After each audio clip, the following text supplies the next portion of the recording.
Well, the date that the greatest debate of all time was scheduled is today, 250 years ago. Our church show is live. We'll talk about it. What in the wide, wide world of sports is going on here? Well, I'll tell you. In order to ensure the security and continuing stability, the Republic will be reorganized into the First Galactic Empire.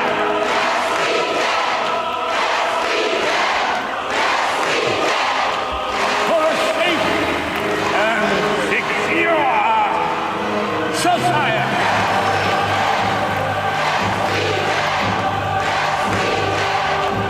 So I'm calling on Congress to pass these reforms, and I'm going to sign them into law. No, you're not. Well, now you got it. You tell them I'm coming, and hell's coming with me, you hear? Hell's coming with me! Alrighty, Oakley Dokley and all that sort of July jazz. Our call-in line telephone number if you'd like to be on the program, 844-527-8723, 844-5-CRUSADE. Email address same as it ever hath been, IAMKingDude at protonmail.com. Crusader Stadium, Mike Church Show chat room open for your commentary at crusadechannel.com/chat. Here on July 1st, tomorrow, July 2nd, and tomorrow night at midnight will be the deadline to get your Golden True ticket to win our pound of gold. Thanks to Miles Hendricks and several of you that responded with great generosity yesterday. The situation is not as dire as it was yesterday, but I'm not going to kid you or I'm not going to sugarcoat it. It's awful. So thanks to all of you that have stepped up to the plate to buy tickets, but are you guys telling us that you don't want us to come back next week and do more broadcasts 5 days a week and $24 a day and 7 days a week? So I don't know what to say. I got 2 days left to try and sell your chance to win 48 grand in gold. And I continue to fail miserably at it, and we're all nervous and terrified around here that the end is pretty near. So if you have $50 to spare or $5,000, and you have the desire to participate in a raffle and win a pound of gold and save live talk radio for the rest of Earth, especially with what's going on today, what we're going to be talking about, you should go to winapoundofgold.com. Winapoundofgold.com. There are about 4 dozen of you out there that maybe you're listening today, maybe you're not, and I'll mention this a couple times, that have been extraordinarily generous with your purchases and donations over the years. And I haven't seen you on this one, and I know the emails are going out. So I'm just going to hope you're waiting to the last minute and you're going to surprise. You're going to surprise us today or tomorrow night at 11:59 and put the Golden Truth ticket purchase into the bucket that throws it over the top and makes the entire stress, strain, and strife for the promotion worthwhile. Winapoundofgold.com. So, and in the midst of this, after the Barber decision comes out, you have people blowing my phone up and demanding that I go on the air and go back on the air. You need to get back on and talk about this. That's kind of rich, don't you think? While we're struggling to survive, and the struggle is real, and I'm working behind the scenes to do the things that we think are necessary to promote this particular effort and survive. And you need to get on the air and explain this to us. Well, I'm sorry, but you're just going to have to wait till tomorrow. I did explain it on Substack, though, which nobody reads. But if you wanted the explanation yesterday, you could have got a very detailed one, too, on Substack. As a matter of fact, I read Robert's opinion. I don't think he wrote it. I'm going to be the only one out here in broadcast media to say this. I think Ketanji Brown Jackson wrote it. It does not read like a guy, like a man wrote it. It reads like an emotional woman wrote it. And the history in it is so horrible. Only someone that actually believes in the 1619 Project could have written this. Because everything in the history of it is wrong. As Justice Thomas goes, you could just read between the lines. He was fuming as he was reading the court's majority opinion.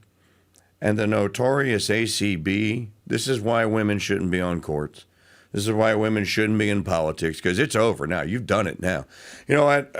I genuinely think that Rand Paul dashed out to his social media and did a couple of interviews because he senses what Jefferson sensed. In 1820, with the Missouri Compromise, he sensed the knell of the Union.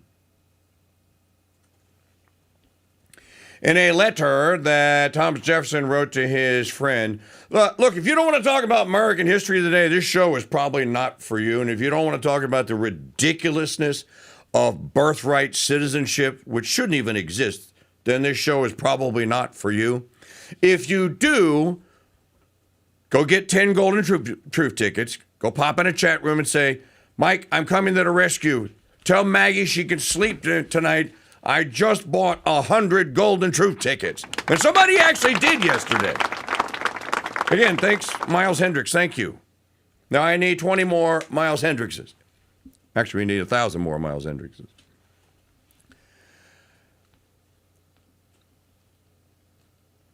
Monticello, April 22nd, 1820.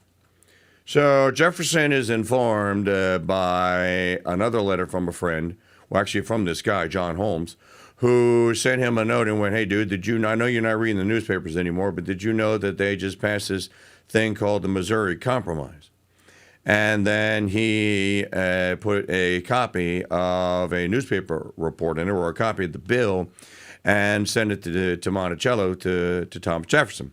So Jefferson reads it, and then he fires this letter off to John Holmes. This is where we're going to start our magical Civics 101. This is literally now Civics 101 history lesson today, because I think that this is important. Now, the author of the Declaration of Independence,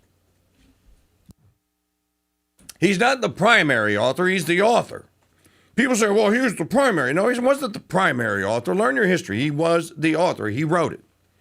Now, there were people that participated in editing it, but it's all Jefferson's work, with an assist from George Mason. And Mason didn't know that Jefferson was reading his Declaration of Rights in Virginia at the time and was going like, this is very interesting, Mr. Mason. I think I want to include this in my declaration.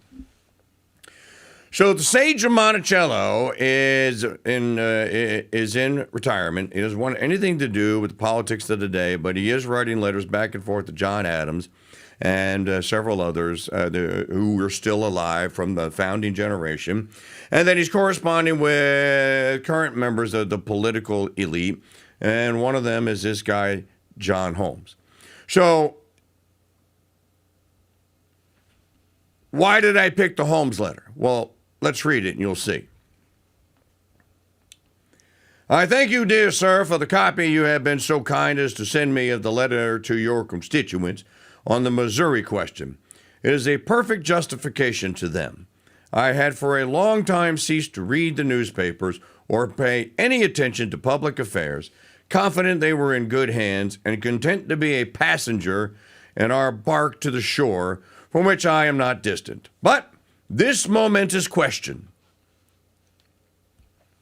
like a fire bell in the night, awakened and filled me with terror. I considered it at once as the knell of the Union. It is hushed indeed for the moment, but this is a reprieve only, not a final sentence, a geographical line coinciding with a marked principle, moral and political, once conceived and held up to the angry passions of men, will never be obliterated, and every new irritation will mark it deeper and deeper. Do you need the link to this? Okay, hold on, let me send this to you. So those of you watching at home can, on YouTube, on Roku, or wherever you're watching, can follow along. Let's just focus on that one sentence. I considered it at once as the knell of the Union. Now, what could possibly be so momentous that Jefferson thinks, that's it, it's over. Washing my hands, it's over. Shigong. What could possibly be so catastrophic? Well, let's find out.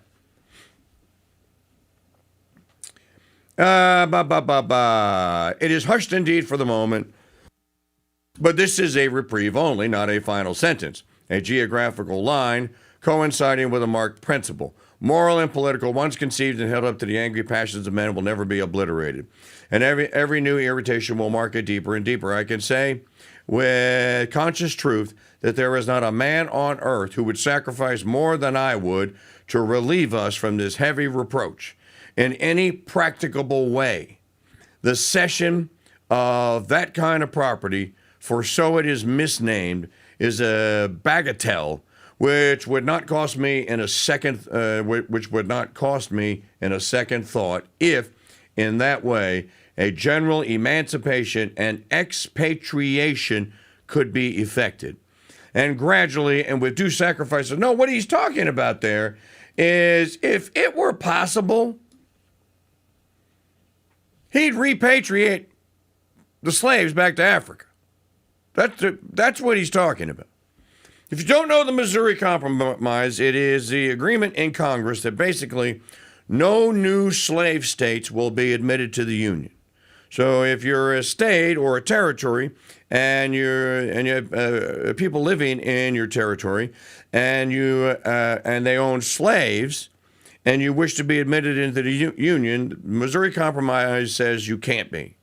Now, this is ultimately undone by the Kansas-Nebraska Territory Act in 1854. But the only reason they did that was because they could sense that the southern states were thinking they were getting a raw deal and that secession was already on the table.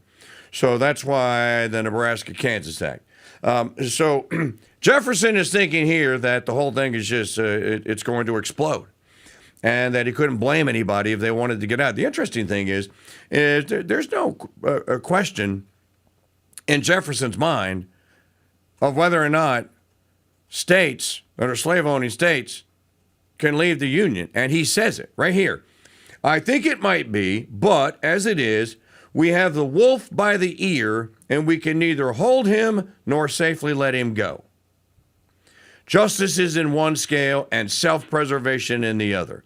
Of one thing I am certain, that as the passage of slaves from one state to another would not make a slave of a single human being who would not be so without it, so their diffusion over a greater surface would make them individually happier and proportionally facilitate the accomplishment of their emancipation by dividing the burden on a greater number of coadjutors. And abstinence too from this act of power would remove the jealousy excited by the undertaking of Congress to regulate the condition of the different description of men composing a state. So right here he's dealing with the question of citizenship. To regulate the condition of the different descriptions of men composing a state. What he's saying is that Congress can't do it. They don't have any authority to do this. Well, if Congress doesn't have any authority to do it, how does the Supreme Court? This would be my question in following up. This certainly is the exclusive right of every state, which nothing in the Constitution is taken from them and given to the general government. Could Congress, for example, say that the non-freemen of Connecticut shall be freemen, or that they shall not immigrate into any other state? And then he gets some more. He says, I regret that I am now to die in the belief that the useless sacrifice of themselves by the generation of 76 to acquire self-government and happiness to their country is to be thrown away by the unwise and unworthy passions of their sons, and that my only consolation is to be that I live not to weep over. He's saying the whole thing is destroyed, and the only consolation he gets out of it, he's going to die soon, and he doesn't have to watch it. If they would but dispassionately weigh the blessings they will throw away against an abstract principle more likely to be affected by union than by scission. So he's saying right there, there's going to be a scission. They would pause before they would perpetrate this act of suicide on themselves and of treason against the hopes of the world. To yourself, as the faithful advocate of the Union, I tender the offering of my high esteem and respect, and I am Thomas Jefferson. Every American that's debating the question right now of birthright citizenship ought to read that letter right there. Because that is the sage of Monticello, the author of the Declaration of Independence, who is predicting the end of the Union because states are going to leave it. And he's also saying that if we could get out of this, I would pay to have every slave. I mean, he doesn't actually say that. I mean, he does. I read it to you. He would pay to have every slave repatriated back to Africa. If that would solve the problem, or he thinks that would solve the problem, then that's what he would do. So this is where we begin. And he also points out that Congress cannot sit there and dictate what citizenship is. We already know what citizenship is. Now, let's start there. What did Jefferson think citizenship was, and how did you become a citizen? What made a citizen? You know, I've been discussing this for near 20 years, 10 years in a legal manner. So let's just go and get our terms correct from the get-go. There's two things at issue here. There's jus soli and there's jus sanguini. Jus soli, jus sanguini. What does that mean? Jus soli is Latin for the law of the soil. Jus sanguini is Latin for the law of the blood. On the one hand, in the law of the soil, it is where you are born and there is no other consideration. And the other hand, it is where you are born and the consideration who you are born to. Now, I'm going to leave this first segment with a question. I think it's a fertile question. Answer it. If someone is visiting the United States from a European country, let's just throw one out there and say Sweden, and while she is here, she pops out a child and then goes back to Sweden. Is that child a citizen of the United States, and can we tax it? Can we draft it and send it off to fight in a war? We don't know where the Ark of the Covenant is, but we do know that Mike Church will give you a chance to win his pound of gold. And all you have to do is listen for the golden sound of the day, weekday mornings at 6 a.m. on The Mike Church Show at MikeChurchShow.com and on YouTube at Real King Dude. One of my favorite books is Jim Collins' Good to Great, and lots of people have benefited from reading it, including me. But few people have read his follow-up book, How the Mighty Fall. Now, over the course of the last 18 years, has been quite the feat of survival to avoid becoming one of the fallen, but survive we have. And guess what else survived? The world-famous Dude Number t-shirt, which began in 2007. Now, to kick off the relaunch of this elite membership club, we announced a brand new t-shirt design, a brand new certificate of authenticity, and access to numbers that have only recently become available. Here's Jim to tell you how to secure that Dude Number that's unique and special to you. Just head to MikeChurch.com/dude for all things Dude Number, including purchasing your 2026 version of the world-famous Dude Number t-shirt. That's MikeChurch.com/dude and join America's morning show, The Mike Church Show, and the Red, White, and Dude Nation's elite membership club. That's MikeChurch.com/dude. I think I'll go to sleep and dream about piles of gold getting bigger and bigger and bigger. Here's a piles and piles of gold fun fact. When making Raiders, Spielberg chose the Golden Ark of the Covenant because he knew audiences wouldn't go, ooh, ah, if Nazis stole a parchment scroll containing a psalm. Now, we don't know where the lost Ark is, but we do know that Mike Church has 1 troy pound of gold in his safe, and that he's going to give it away on July 2nd, and you don't have to say, ooh, ah, to win it. Win Mike Church's Pound of Gold. Tickets on sale now exclusively at winapoundofgold.com. Ark of the Covenant sold separately. In 1983, ZZ Top made the song and it was true from the time that song came out till around 2010, when girls stopped going crazy over a sharp-dressed man because men stopped dressing sharply. Cargo shorts, flip-flops, and tank tops became all the rage for men's public casual wear, to say nothing of how they dressed for mass. Well, as my listeners and viewers know, there's hardly anything more important to me than being a sharp-dressed man. And to help you become one, I'm introducing the official necktie of the Mike Church Show, Proselytize, whose designs are not only striking, they're 100% Catholic. You will look fantastic and like a sharp-dressed Catholic man in your Proselytize neckties. Available now in the Mike Church Show haberdashery at shop.mikechurch.com. Shop for ties, caps, t-shirts, and much more in the Mike Church Show haberdashery at shop.mikechurch.com.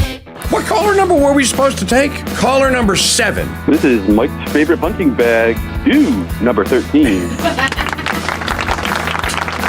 Well, I already know what you're going to do with your pound of gold. You're going to buy new septic tanks, probably buy a new house after that. I mean, the septic tank system's still not paid off for. You do a Tim Allen, win a pound of gold, you do home improvement? I think that's probably where most of it would go, yeah. Our home is we're quickly outgrowing our home. Well, Jeff, that's a good problem to have, to be outgrowing your home. Congratulations. Thank you. Okay, give me the secret code word of the day to prove to people that you actually have to go to the site and you actually have to watch the video to get it. Absolutely. I mean, you need some moolah to get some home updates, so. All right, Schaefer 13, you are in the winner's circle. You got 2, not 1, but 2 shots to win that gold. Thanks for playing the game. I'll be sure to purchase some more. Okay, buddy. In the meantime, you can go to winapoundofgold.com. Support the Crusade Radio Guild, who is here to protect, defend the good, the true, and beautiful through live television and talk radio.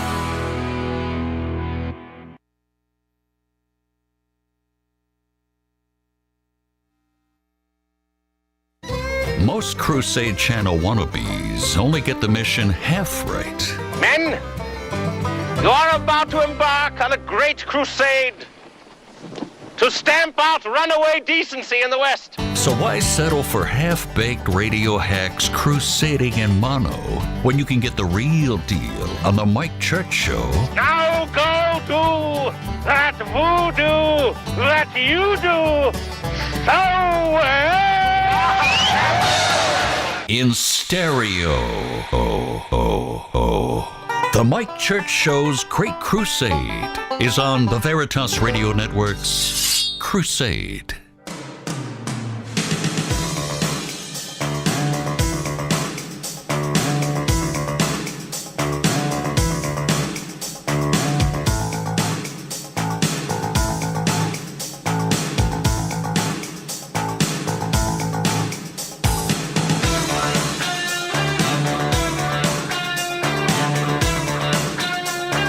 Faster than a FedEx speed reader, more powerful than a female Supreme Court justice. The intellect of the Mike Church Show is on, and you get to use it. Here on the 1st of July, 2026, 250 years ago, the greatest debate in history was about to occur. And Independence Hall and Philadelphia, and I'll tell you all about it. You're home for the 2026 Win a Pound of Gold contest. This portion of the program brought to you by our epic struggle to plead and beg with people to take this off of our hands. Will somebody please just come and take it?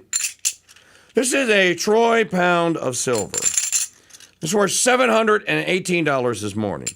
If you come in second place in the raffle on Friday, I am actually going to send this to you. So for 1.5 of these, that's 1.5. For 1.5 of these, you can get a ticket to win 12 of these. And that's the sales pitch, and it's falling flat across America. And none of us understand why, especially when we attach it to the fact that it is basically our yearly fundraising event here for the Crusade Radio Guild and the Mike Church Show. So, will somebody out there listening right now please have mercy and pity on us, and so that Maggie can sleep well tonight, and just go buy a ticket so you can come in second. Third place is going to be the rare bourbon collection with the mixers. First place is, of course, $48,000 worth of gold, which we gave away to Chris Payne last year. So you have the odds of you winning are the most incredible in any raffle you've ever entered in your entire life in relation to the prize. 1 in 1,200 right now. That's insane. As a matter of fact, I should probably be arrested and committed to a nut house for even perpetrating this contest and thinking that we would sell the 10,000 tickets and that instead we would sell 1,300 or 1,400 by tomorrow. Absolutely ridiculous.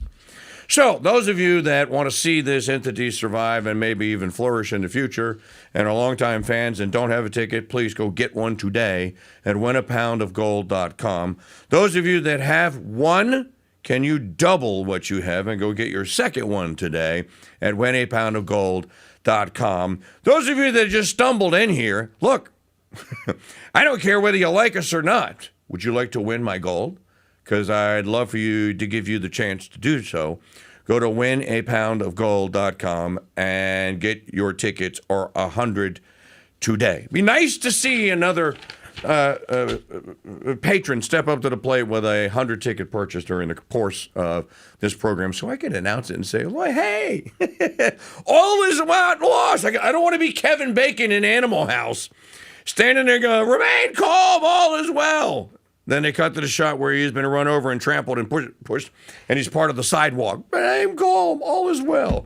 winapoundofgold.com. We are going to give one more set of tickets away, or one ticket. I am going to play the soundbite of the day one more time in just a few minutes. But first, back to what I was talking about last segment. And by the by, what is this? This is so just. Who believes this anymore?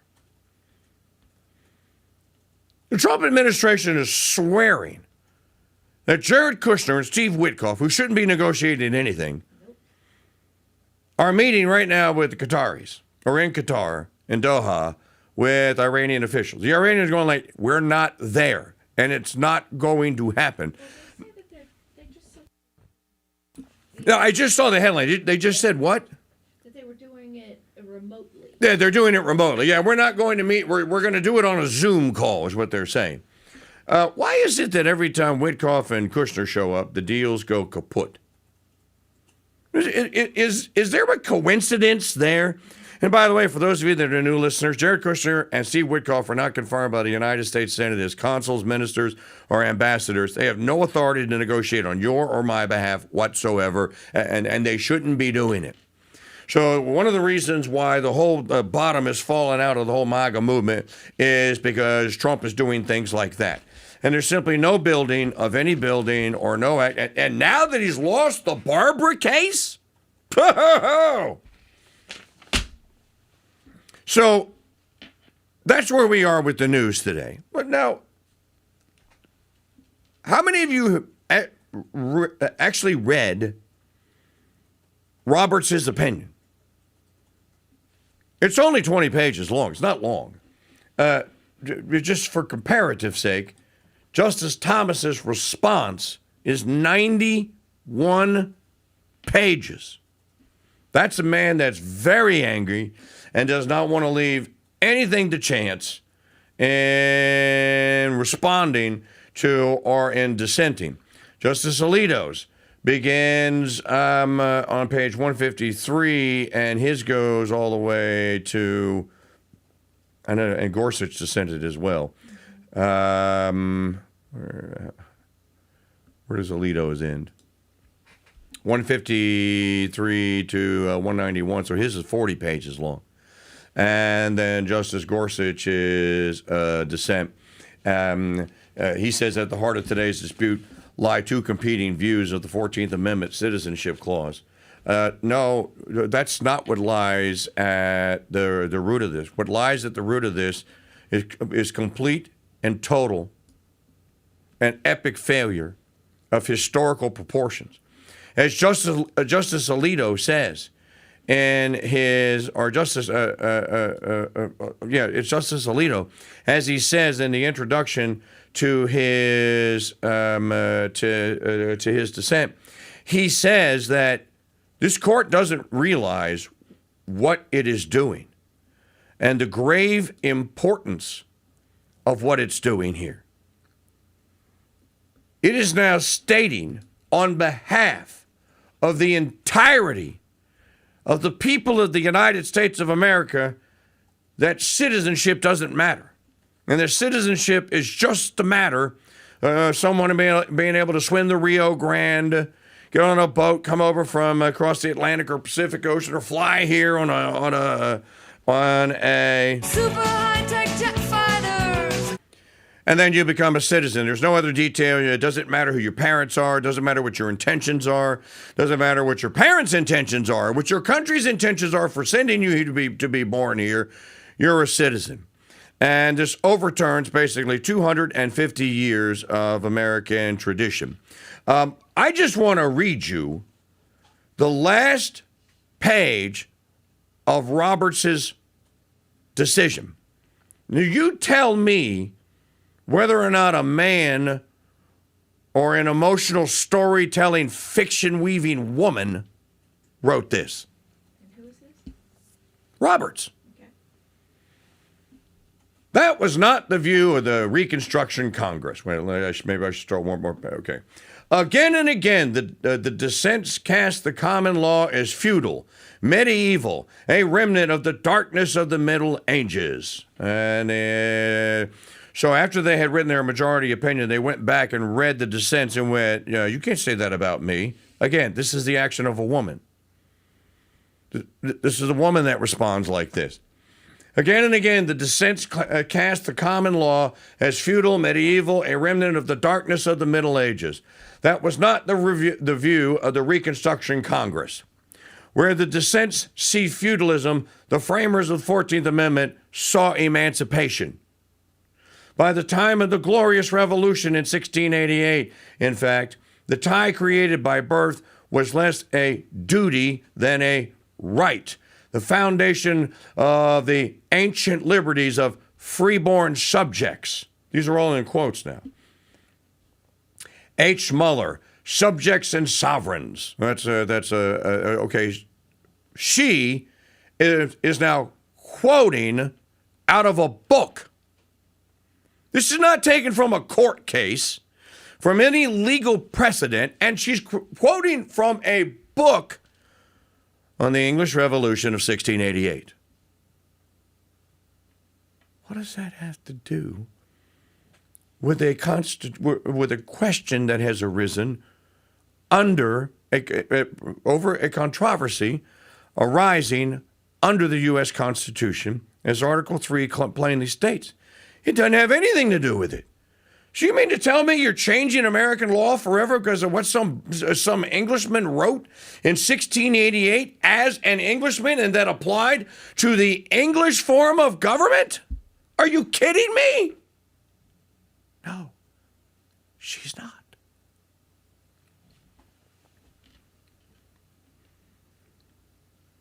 Let's continue. That is why Blackstone described the privileges owed to the natural born. Again, you never read Blackstone, Justice Ketanji Brown Jackson. You never read him, because if you read Blackstone, you would know that Blackstone does a very definitive decision of what a natural-born citizen is, and it doesn't have anything to do with jus soli.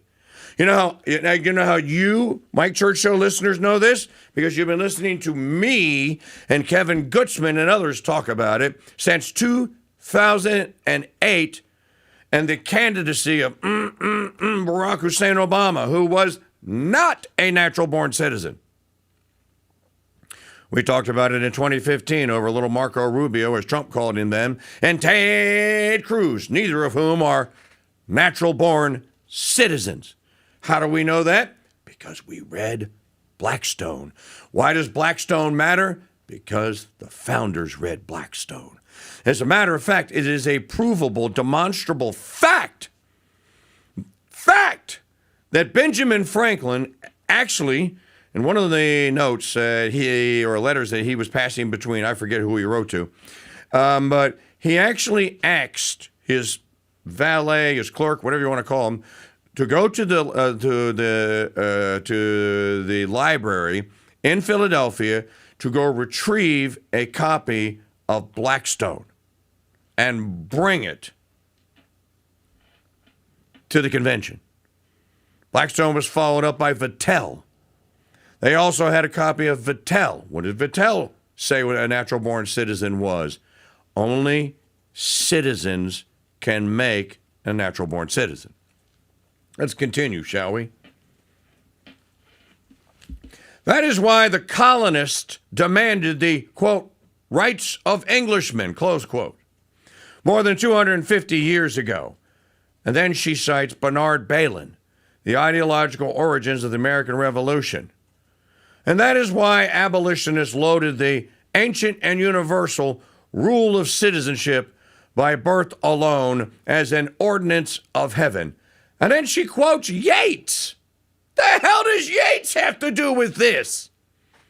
So you're quoting Blackstone, Englishman, quoting some guy that wrote about the Glorious Revolution of 1688, Englishman. Now you're quoting, then you quote Bernard Bailyn, who was a historian. He wasn't a Supreme Court justice. He was a historian like me. And then you quote Yeats. See also M. Jones, Birthright Citizens, and there's another book. Citizenship then and now was the right to have rights. Again, a woman wrote this.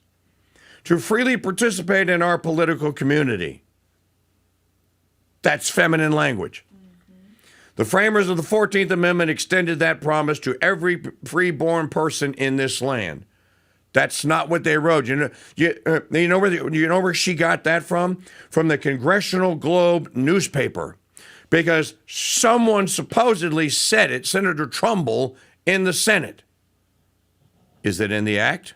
Is it in the 14th Amendment? No, it is not. We keep that promise today. Again, a woman wrote this. The judgment of the District Court for the District of New Hampshire is affirmed. It is so ordered. And you just ended the United States of America. Which is why Rand Paul, sensible man, dashed out and go, hey, no, wait, I got an amendment. It's going to be the 29th Amendment. Let's vote on it. Let's get it out of Congress and get it out to the states for ratification, which will answer the question and which will solve it, by the way. Do you think that the American people are going to put their trust back into a legislative body that into a legislative process and system that produces people that are capable of doing what those 5 justices did yesterday? Do you think so? I don't. As a matter of fact, I'm surprised there's not already calls for outright open and revolt. But you see, we're civilized, you see. We have to do this in an orderly fashion, in an orderly manner. Why? They didn't. So in the response to the dissents, you get quotes from newspapers to justify changing 250 years of precedent. Now, since she decided to quote Bernard Bailyn, and I read that book, I went, wait a minute, that's not what Bailyn said. Bailyn never would have said that. Bailyn would never have been a jus soli guy because he knew the founders too well. So I went and looked it up. I found the actual passage in the book where I think that Ketanji Brown is actually quoting from.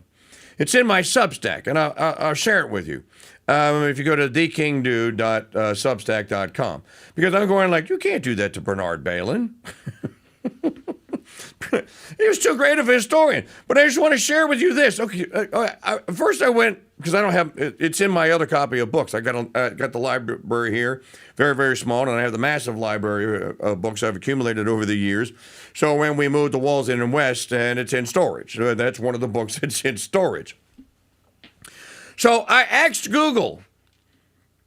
The question about birthright citizenship and Bernard Bailyn and the ideological origins of the American Revolution. This is what the AI told me. Maggie, you can see this in my Substack if you want to show it to them. You know what? Let's play the soundbite of the day, and then we'll come to this. So you can get your soundbite ready, get your image ready. This will be the last time you have a chance to win a free Golden Truth ticket, and I'm excited to play it. So here is, yes, we're going to go back to the beginning. Here is soundbite of the day. Listen for this to be played later today, not now, and be the appropriate number caller, which we will tell you which number that will be after we play the clip.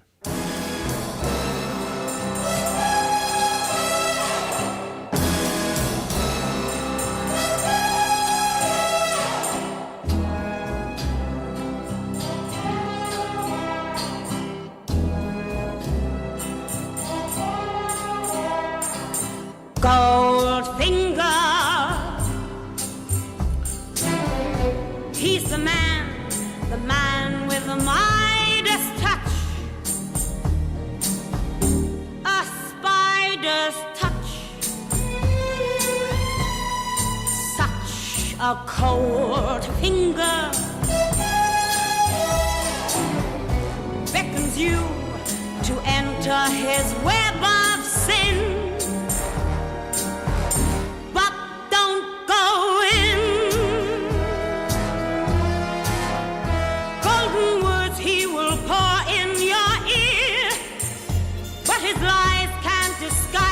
You feel for a golden girl knows when he's kissed her, it's the kiss of death from Mr. Goldfinger. All right, Dame Shirley Bassey and Maggie is spinning the wheel, and you got to show it to them. It's the last one. They want to see the wheel of fortune spinning. Caller number 3 at 844-527-8723. This portion of the program, I will remind you, brought to you by the path less traveled. That is the path to winapoundofgold.com to purchase a Golden Truth ticket or 100. And again, support the Crusade Radio Guild and all the work that we do here, the Mike Church Show. And of course, our broadcasting partner, Sensus Fidelium, joined us this year. Folks, you got a 1 in 1,300 chance right now. Can we get that up to 1 in 1,400? Somebody step up to the plate and take 100 tickets. You know, there's an email I sent out. It's got a discount code in. You can actually take 25% off that 100 ticket purchase if you'll go make it there. Go check your email. It was sent out again last night. So, or just take one off our hands at winapoundofgold.com. And it only takes one. You know, Chris Payne had 5 tickets, so it was one of his 5 that he won the Pound of Gold with last year. It was worth $38,000 when he won the ticket. Or when I sent him the gold. Today it's worth $48,000. So he's actually increased the value. So not only do you have a chance to win something that's magnificent, holds its value, compared to the dollar, it actually gains in value. Why are you not excited for the chance to help your buddy Maggie O'Connell and Buckshot and Mike continue another year of ethics in broadcasting? Because this is our big fundraiser. So take it seriously, and please, I ask you, and pour my heart out to you, that this is a big deal, and we rely upon it, and we had no inclination that it was going to be this difficult to give away a pound of gold, or I just went and bought another Kia from the people that bought Bulldog Kia from David Kernall. And I'd probably have as many people excited about participating, but I'd be a lot better economically off. So that's where we are today. It is what it is. God gives suffering to people that can endure it, apparently, and pray for us that we actually can. So, winapoundofgold.com. All right, back to Bernard Bailyn. This is what the AI told me about what Justice Ketanji Brown, it wasn't Roberts that wrote the decision, or at least not the response, in the Supreme Court decision on birthright citizenship yesterday. The Ideological Origins of the American Revolution by Bernard Bailyn argues that the American Revolution was driven by a radical new political ideology. Well, wait a minute. Justice Ketanji Brown Jackson just told me that no, the American Revolution was by Englishmen who just happened to live in America and who were demanding their rights of Englishmen. What is this business about radical new political ideology you speak of? I think we should read some more. Not just economic grievances, where colonists believed a conspiracy in Britain aimed to destroy their liberty. The book, a Pulitzer Prize-winning classic, analyzes pre-revolutionary pamphlets to show how colonists adopted and transformed ideas from radical Whig literature. Wait a minute, they adopted and transformed ideas? That's not what Roberts said. Roberts said that this is how it's always been, and the colonists only wanted their ancient English rights of jus soli and enshrined it in the Constitution.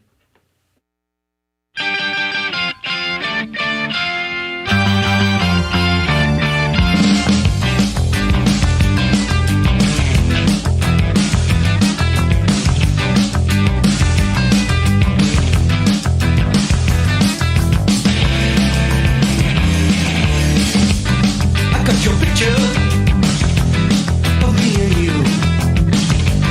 You wrote I love you, I wrote me too. I see that stare at it, there's nothing else to do.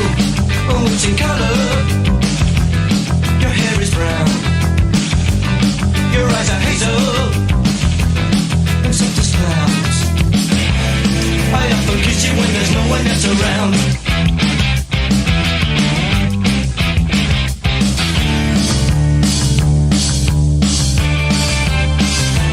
I got your picture, I'd like a million of you all around myself. I want a doctor to take a picture, so I can look at you from inside as well. You got me turning up and turning down, I'm turning in, I'm turning right, I'm turning Japanese. I think I'm turning Japanese, I really think so. Turning Japanese, I think I'm turning Japanese, I really think so. Turning Japanese, I think I'm turning Japanese, I really think so. Turning Japanese, I think I'm turning Japanese, I really think so.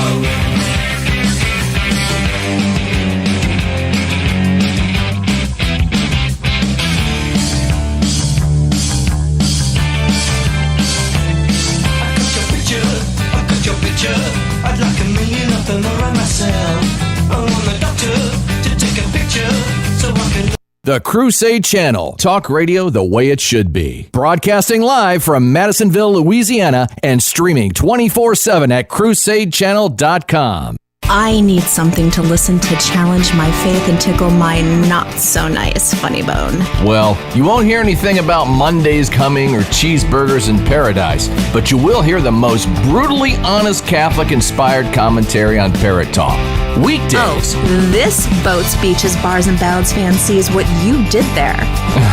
Weekdays at 2 Central on the Crusade Channel, our app, and always on crusadechannel.com. Live talk and podcast radio. The way it should be. Membership has its privileges.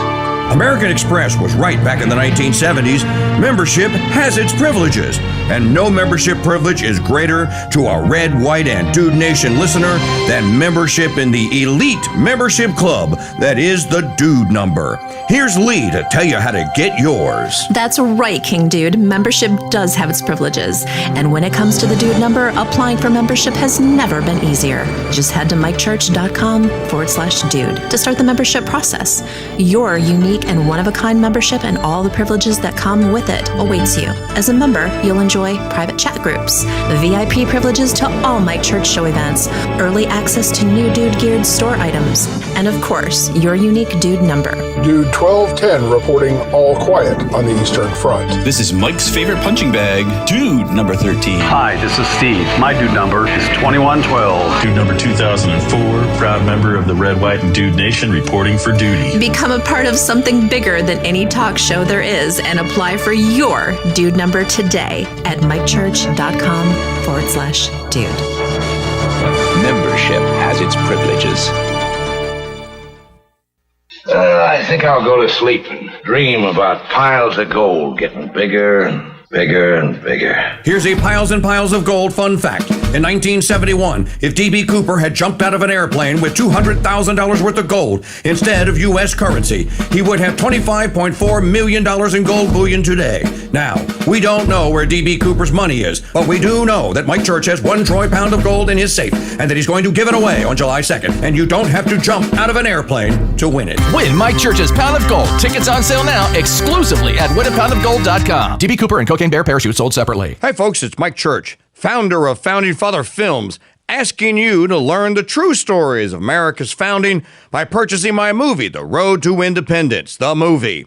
The Road to Independence tells the exciting story of the Founding Fathers' struggle to declare independence. If the gentleman from Pennsylvania wishes to wait until that door is burst open by redcoats with muskets drawn, then... What my colleague is trying to say is perhaps we should all take the time to read Dr. Franklin's proposal, give it some thought, and then return to discuss its thoughtful and brilliant options for our future success. This animated movie comes complete with collector's booklets, DTS surround sound, and are packed with hours of bonus features. Learn the true stories of America's founding and order Mike Church's The Road to Independence on DVD and CD. Available now at mikechurch.com/DVD and by calling 844-527-8723. Hey folks, Mike Church here. You know, when I was a little cheerins, I remember loving the old Dunkin' Donuts TV spot. You know, the one with the guy who got up at 3 a.m. mumbling to himself as he went out the door and then back in his front door. Time to make the donut. Well, fast forward 46 years and now I'm the guy waking up at 3 a.m. mumbling to myself as I go in the studio door, then back out. Time to make the radio. I made the radio. I made the radio. But I have a secret weapon the Dunkin' Donut dude didn't have. Mike Church's Capuchin Holy Roast coffee in whole bean or ground. Our fresh, aromatic, gourmet coffee is made from 100% fair trade beans, freshly imported, roasted by my friend Kyle and his daughter at the Abita Roasting Company, then delivered to you so fresh your kitchen will smell like a barista shop. Good. So, whenever you arise to take on the day and listen to the Mike Church Show, do it the Red, White, and Dude Nation way by brewing up a fresh pot of Capuchin Holy Roast or my all-new Capuchin Holy Roast New Orleans blend coffee and chicory at shop.mikechurch.com. Let us go to the Golden Truth Ticket Winner Maker Hotline for caller number 8. This is the second time today taking caller number 8, and that would be... Gadsden. How are you? Hey, Gadsden, you're a winner today. That's amazing. I keep trying and I never get through, but this is my lucky moment. Here's your lucky shining moment that you got through. So congratulations, brother. First time I was caller number 4, and then I got the lucky caller number 8. Okay, Gadsden, what will you do with the pound of gold? You move back to Illinois? Absolutely not. I escaped the People's Democratic Republic of Illinois 6 years ago, and I'm not going back. All right, so what will you do with it? I will probably sit on it for a while. Gadsden, you are the winner today, and there's only 2 more chances left. So congratulations to you, brother, longtime Mike Church Show listener, and best of luck in the Golden Truth Ticket raffle on Friday. Absolutely. Thanks, Mike. Okay, folks, only 2 days left to get your tickets. You got to go to winapoundofgold.com, winapoundofgold.com.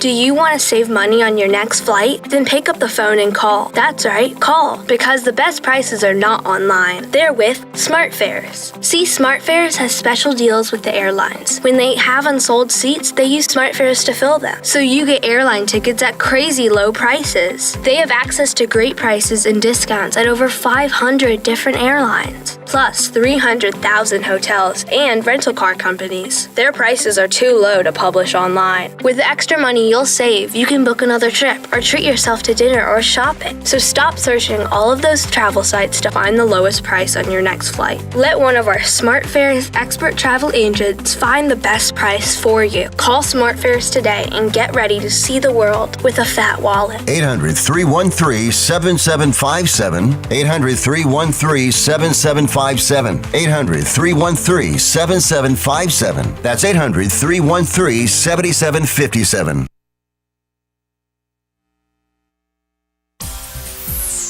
Hey, Mrs. McGillicuddy, don't be a satellite radio snob and pass by the Mike Church Show.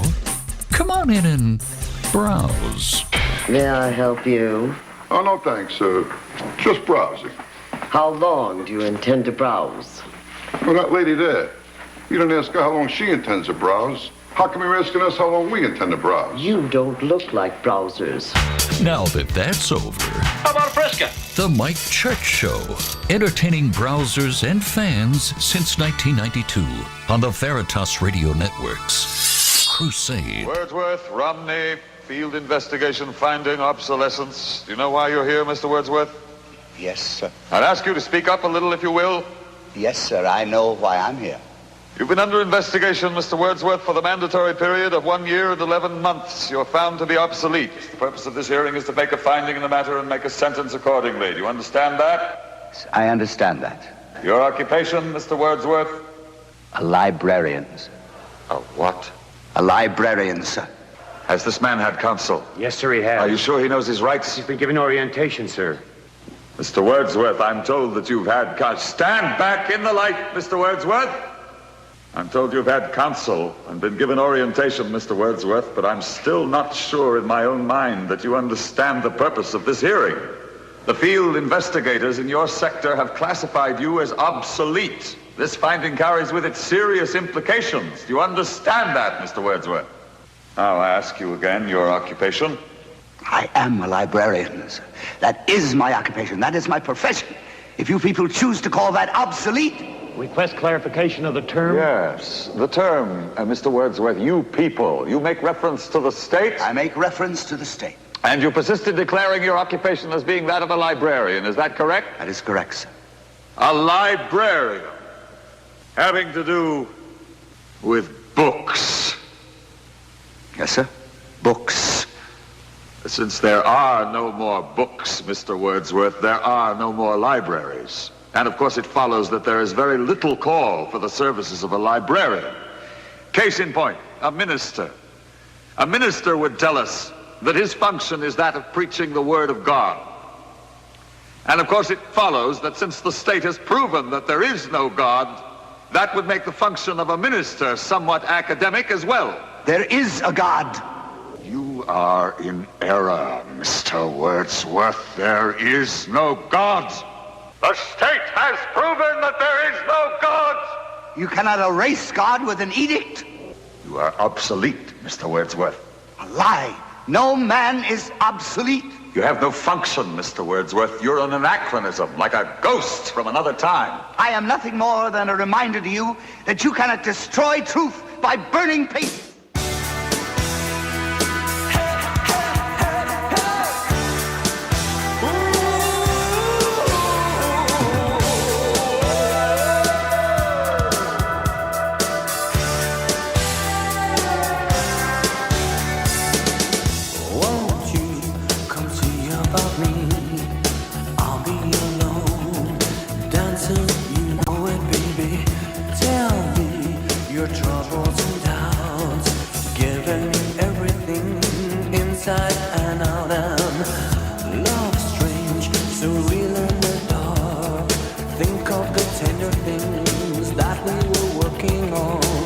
Slow change may pull us apart when the light gets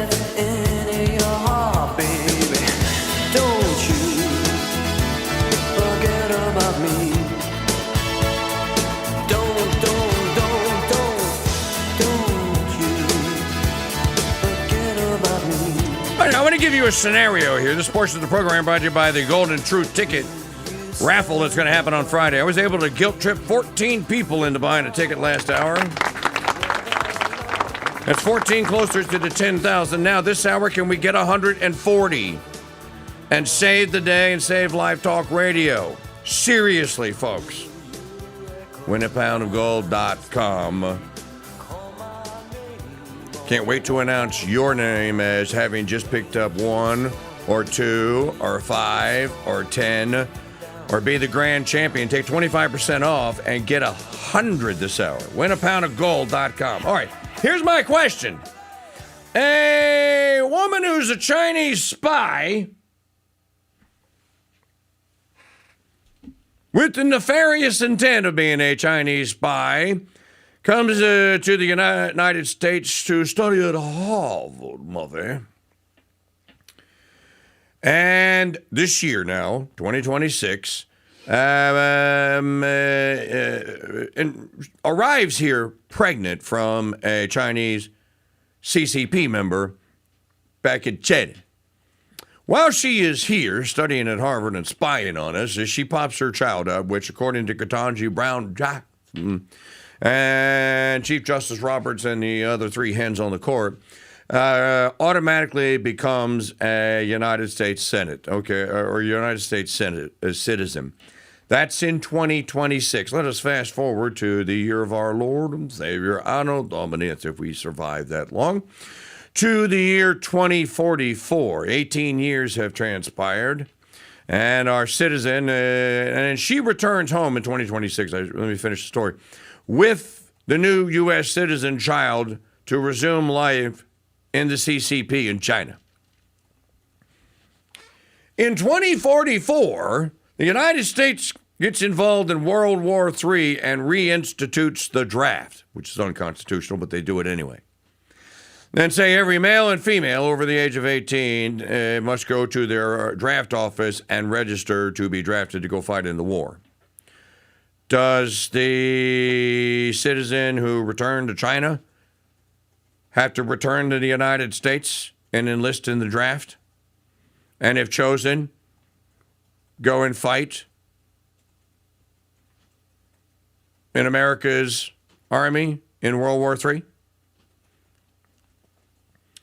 That is the most logical and salient question and scenario that can be applied to the atrocity that the Supreme Court has now dumped on the head of the entirety of the United States of America. You see where I'm getting at, don't you? So is it a choice that you become one of our citizens if you're born here? Or does it then come with does it then have an obligation? Court doesn't explain. Well, you know what? You better explain it, because there's a very real chance that scenario could happen. Let me give you another instance. When the citizen of Mexico pops the kid out here with womb on the north side of the Rio Grande and navel to head on the Mexican side, but it doesn't matter. The womb is located in America. Child comes out. Somebody comes, all right, I see it. Yep, American citizen is born on American soil. Woman then goes, takes child back to Mexico. In 18 years, can we draft that kid and force them to join the American Army? Here's another question. Do they have to pay? They're citizens now. Don't they have to register for a Social Security number? Aren't their wages subject to American taxation? If you're a citizen, then you not only get the rights, don't you also inherit the duties? You'll inherit our debt, too. Let me give you another one. Maggie, I was just getting ready to say that. Are we going to then, all of these new birthright citizens that are going to be in birthright citizenship tourism, as they're going to call it, Isn't this then going to, don't they get a share, their share of our national debt? And aren't they then required to pay their share back? I think they should. You want to be a citizen? Fine. Then with it comes every privilege, as the Constitution says, every privilege and immunity, and you have to pay taxes. Your sons or the new citizen has to be subjected to a military draft or any other governmental act. You have to register for a Social Security number, and you have to pay our taxes. That's what a citizen has to do. This is going to lead, because if I'm asking this question now, you better believe that this question is going to be X'd in state legislatures and at dinner tables and at diners and at barbecues this weekend and at fireworks displays. The follow-up question should be, well, if they say no, so what? Then the only part of the citizenship that they get to participate in is, let me guess, they get to vote and get welfare.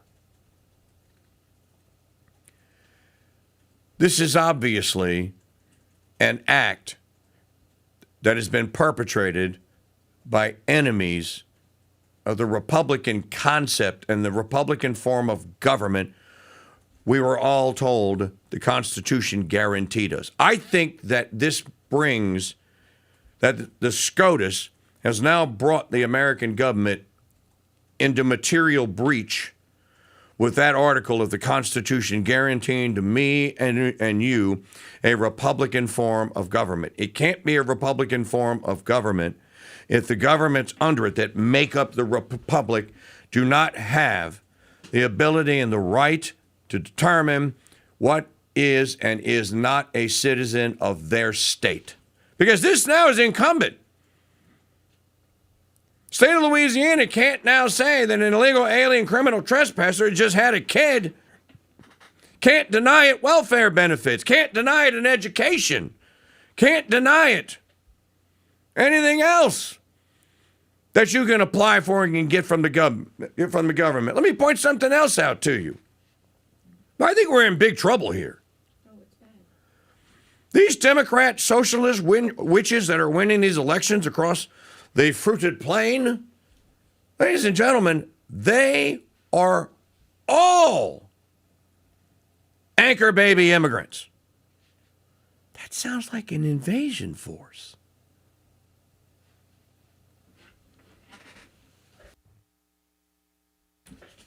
Now, let me go back to what I was saying last segment. We were talking about Justice Roberts' decision and the majority decision in his response to Thomas and Alito in their dissents. And again, if Roberts did write it, this is like a little sissy boy going, you got it all wrong. You're mean. You call me names. This is why I came to the decision. Meanie. Roberts is definitely gay. He quotes Bernard Bailyn, the great historian, who wrote the book, The Ideological Origins of the American Revolution. I was reading you what the AI says was a description of the book. I didn't even get to the best part. Wait till you hear what he actually wrote. The book, a Pulitzer Prize-winning classic, analyzes pre-revolutionary pamphlets to show how American colonists adopted and transformed ideas from radical Whig literature, viewing power as inherently corrupt and seeing themselves as fighting to preserve a pure, balanced constitution against tyranny. It emphasizes the colonists' deep concern with power and their belief that they were creating a new political order based on liberty, rights, and representation. That's not what Chief Justice Roberts says. Chief Justice Roberts says, Bernard Bailyn, and that is, I'm quoting now from him, quote, this is in the final paragraph of the decision, quote, That is why I'm going to insert American here. That is why the American colonists demanded the, quote, rights of Englishmen, close quote, more than 250 years ago. And then he cites B. Balin, the ideological origins of the American Revolution. They may have demanded their rights as Englishmen under British common law. By the way, I'm going to shock some of you that are attorneys or lawyers out there. What they were referring to was a book that you had to read at William & Mary if you went to law school and at every other law school in the United States. It's called, a decision, basically. It was called Littleton upon Coke. If you hadn't read Littleton upon Coke, then you didn't know anything about about English common law. And all the founders read Littleton. Patrick Henry read it. I can tell you that because he had a copy of it. Littleton upon Coke. I don't have a copy of Littleton upon Coke, but it'd be very interesting to see because Justice Thomas referenced it about a half a dozen times. I'd be very interested to see if there's anything in Littleton upon Coke about jus soli and birthright citizenship, which in the English model you can understand. You're talking about the British Empire. The British Empire said that the subjects of the king, when children were born, became subjects of the king. It only makes sense. But subjects were making subjects.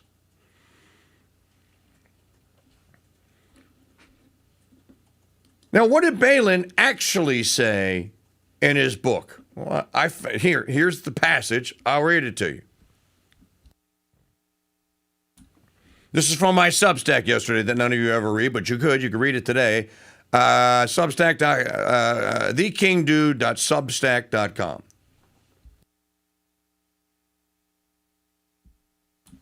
On page 133 of Ideological Origins, we find this tale narrated by Balin, who says the very opposite, literally, of what Roberts claims is in Balin's book.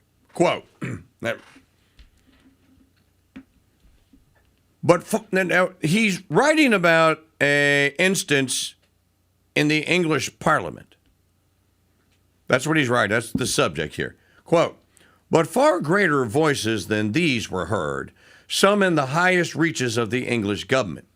In the year of Burke's, that's Edmund Burke, in the year of Burke's thoughts on the present discontents, I just have to explain this as a historian because I want people to understand so you can explain it. Edmund Burke was very friendly with what George Washington called the glorious cause. What was the glorious cause? The American Revolution. Burke was arguing against Lord North and the other Englishmen that wanted not only a Stamp Act, they wanted to go even further and tax the colonists more and then basically tell the colonists, the American colonists, that they, because they were Englishmen, that they basically could get drafted by His Majesty's Army, and many of them were going to be impressed to military service. That was the next thing that they were going to do. So bear that in mind. Burke is a friend of the Americans, okay? And he's a contemporary of Jefferson and Madison and all the founders. They're same age, in other words. In the year of Burke's thoughts on the present discontents, the most famous of all the attacks on the plots of, quote, a certain set of intriguing men, close quote, to secure to the court the unlimited and uncontrolled use of its own vast influence under the sole discretion of its own private favor. And then there's a quote, pursuing a scheme for undermining all the foundations of our freedom. Burke's patron, the Marquis of Rockingham, explained in a speech in the House of Lords the, quote, total change in the old system of English government, which could be traced to the accession of George III, and which alone could explain the secret motivations behind the Stamp Act. Close quote. But it was left for the colonists, Olympian champion William Pitt, now Earl of Chatham, to probe the ultimate sources of English corruption. Now, this is where it gets interesting.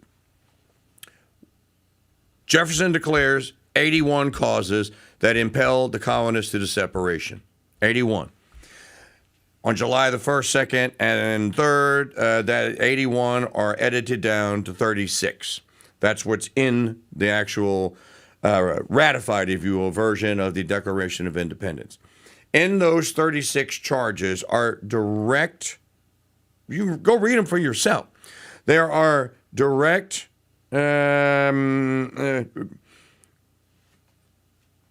statements that say we are absolving ourselves from this English act of tyranny, from the way the English do this, from the way the English do that, from the way the king has told us we must do this. The Declaration is a declaration of American liberties. It is not a restatement of English liberties and English law. It is a declaration of American liberty, as they understood it, or they wanted the world to understand them, and law and liberty. That's why the words are in there. That's why this is important. So what Balin is doing here, he's going back and he's making the case for what was on the mind of many of the founding fathers was English corruption, that there was massive corruption in the English government. Where did it come from? Okay, now, if you knew this and you knew where the corruption came from, why on earth would you have a birthright citizenship tradition?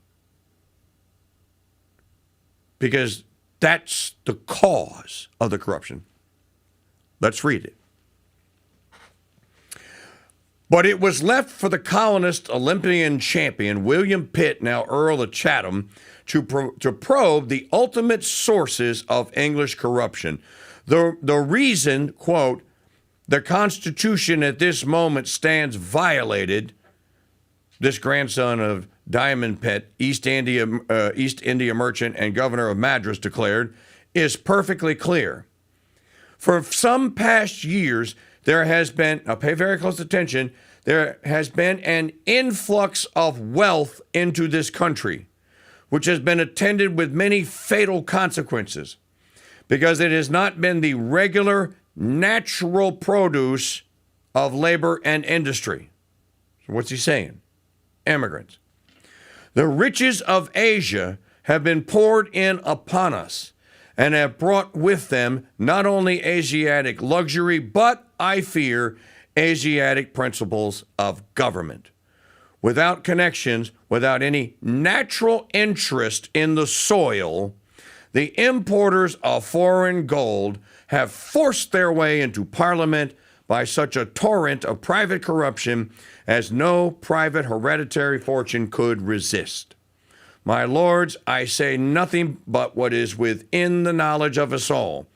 The corruption of the people is the great original cause of the discontents of the people themselves, of the enterprise of the crown, and the notorious decay of the internal vigor of the Constitution. Something, he said, must be done immediately, quote, to stop the rapid progress of corruption, close quote. He advocated strengthening the health of Parliament as a representative body by increasing the number of representatives from the still independent, unbought constituencies, the counties and the great and growing cities at the expense of the rotten purchasable boroughs. All this was born to America, and there carried conviction to a larger part of the population and bore more dramatic implications than it did in England. I think I'll go to sleep and dream about piles of gold getting bigger and bigger and bigger. Here's a piles and piles of gold fun fact. In 1971, if D.B. Cooper had jumped out of an airplane with $200,000 worth of gold instead of U.S. currency, he would have $25.4 million in gold bullion today. Now, we don't know where D.B. Cooper's money is, but we do know that Mike Church has 1 troy pound of gold in his safe and that he's going to give it away on July 2nd. And you don't have to jump out of an airplane to win it. Win Mike Church's Pound of Gold. Tickets on sale now exclusively at winapoundofgold.com. D.B. Cooper and Cocaine Bear parachutes sold separately. The Crusade Channel and the slaves of the Immaculate Heart of Mary's Sisters present the Saint of the Day.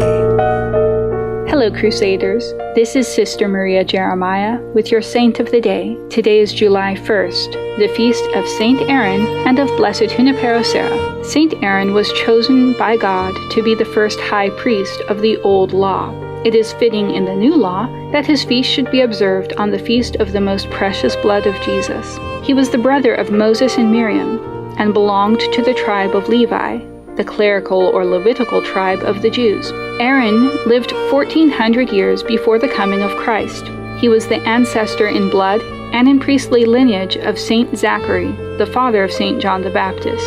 Saint Elizabeth, the mother of Saint John the Baptist, who gave us the second invocation in the Hail Mary, was, as we are told in the Gospel of St. Luke, one of the daughters of Aaron.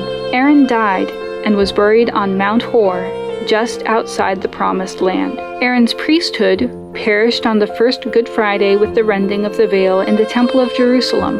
In the year 70 AD, with the total destruction of the temple, Aaron's credentials were no more. Our second saint of the day is Blessed Junipero Serra, who died in 1784. He was the Franciscan priest who founded the missions of California.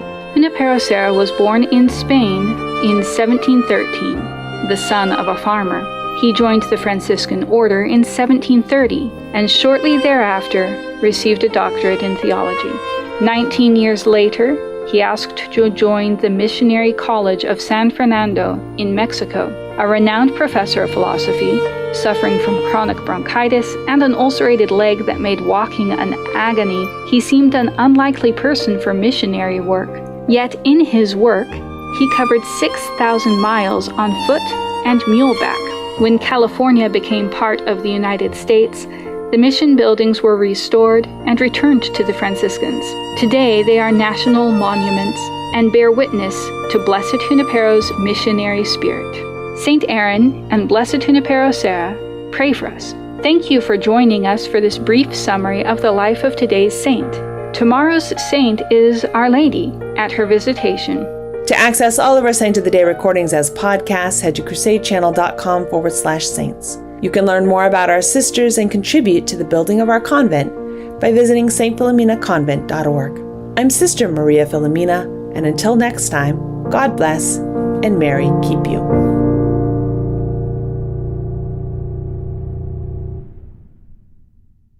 One of my favorite books is Jim Collins' Good to Great, and lots of people have benefited from reading it, including me. But few people have read his follow-up book, How the Mighty Fall.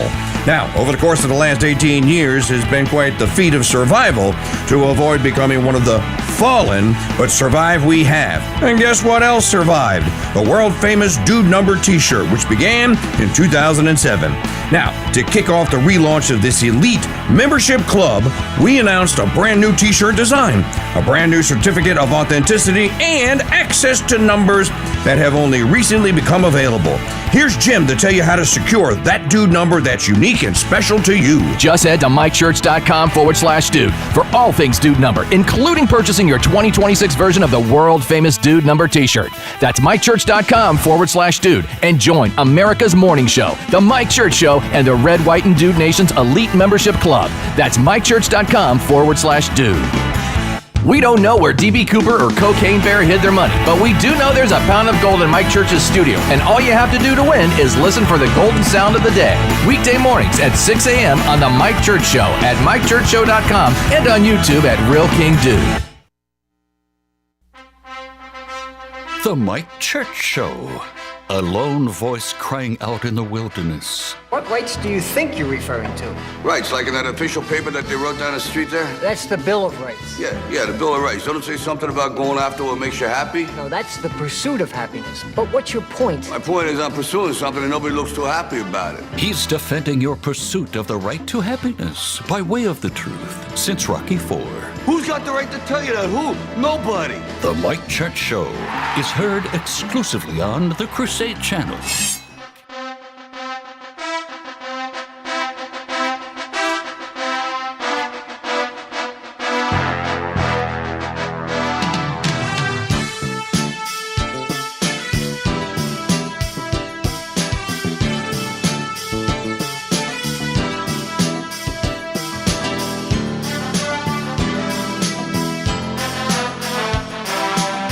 Tiger Rock.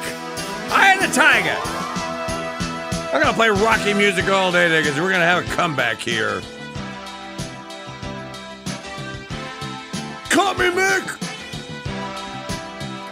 Yeah, the Mike Church Show and the Crusade Channel and the Crusade Radio Guild and the Ethics and Broadcasting Network. We're Rocky. We're in Rocky 2. It's the 12th round. We're all beaten to hell. Eyes are almost swollen shut. Demons and our enemies out there want us to quit. Throw the towel in. You're not going to make enough money to survive the year. You're never going to sell anywhere close to the 10,000 golden truth tickets. You're probably not even going to get your money back to buy the gold, and you're going to go bankrupt.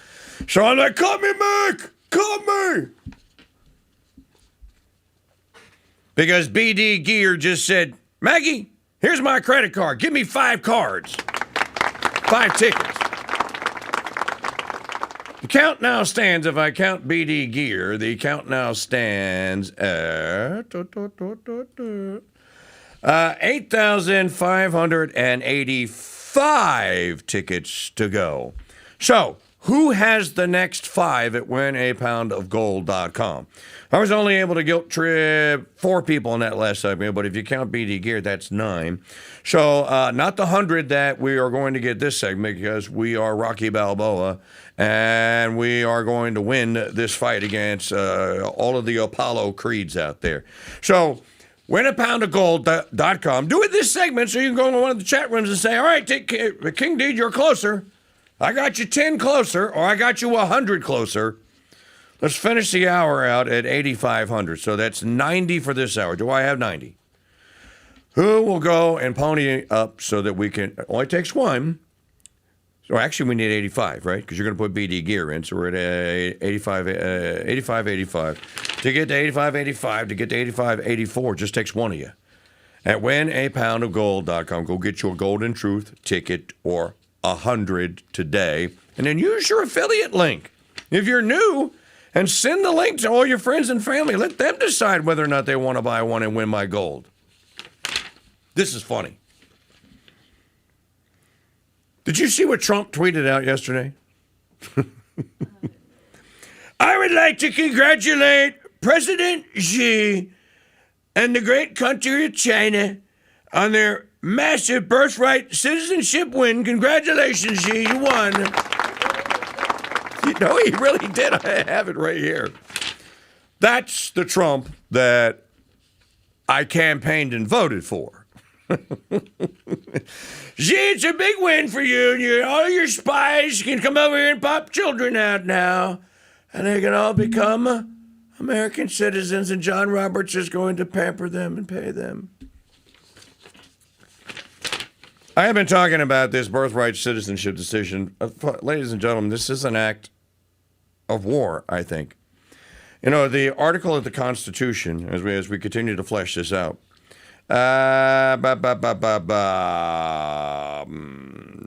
think it's Article 6. What was Article 4? No, it's Article 4, Section 4. This is what the Constitution says, which I believe they are in material breach of. The court has put the federal government of the United States, because it has to enforce this, in material breach of this clause. The states now have the right to recourse, and I believe that the right to recourse is to secede. Of course, we're surrounded by cowards. Just go on myx.com and look at the people that came and attacked me as soon as I said that the court has left us 2 options. An amendment to fix what they just did, that they can't overrule, and then, or secession. Reorganizing of the Union. Article 4, Section 4, the United States shall guarantee to every state in this Union a republican form of government and shall protect each of them against invasion. Oh, no, now we're asking to be invaded. We're not protecting us against invasion. We're saying, oh, invade, bring you, and have children while you're invading. We'll make them citizens. And on application of the legislature or of the executive when the legislature cannot be convened against domestic violence. They're in breach. Article 4, Section 4. All right, I didn't get to finish my Bernard Balin at the end of the last segment, so let's go back to that and let's finish that up before we move on, and because there's a lot of fertile material here. Bernard Balin is a noted historian who wrote, among other works, the ideological origins of the U.S. Constitution, or of the American Revolution. So, if you are reading that, then you're reading, and I'm reading from a quote from the actual book. John Roberts says he quoted Bernard Balin as one of his sources for birthright citizenship, and that all American colonists wanted it and understood it. And then so I go, well, let's go to the book that he references and see if we can find it. It's not in there. What is in the book is the exact opposite. So this dude is the Lord of Chatham. He is in the House of Lords, and he is saying that we have corruption in our parliament and has come from Asian immigrants. They have bought their way in. They are corrupting our politics, and we must be rid of them. But because they were born, now this is the rub. Because the British Empire was expanding at the time, some of these Asians were born as British subjects under jus soli. Well, they're subjects of the king. You were born in my kingdom. You're my subject now. Well, America was not a kingdom. It was a series of colonies and a republican form of government. Each state was divided into its own colony, had its own royal governor. Like in Virginia, they had the House of Burgesses. Which is why I say this decision is historically ignorant. It's incredibly historically ignorant. No American thought that foreigners popping kids out on American soil made them American citizens after the Declaration and the Articles of Confederation. We know this because of the way the Constitution phrases who can become president and who can become a member of the Senate and Congress. And we know this because of the case of Alexander Galiton, among others. There's simply no precedent and no evidence that the American founders wanted or thought that they were founding a republic or an empire or whatever the hell they were founding that was going to rely upon foreign immigrants as the source for new citizens. It's just, ladies and gentlemen, it's not true. And there's no basis in history, which is why Roberts couldn't find a single court case. Oh, wait till you hear what he used. Oh. But I want to drive this point home with him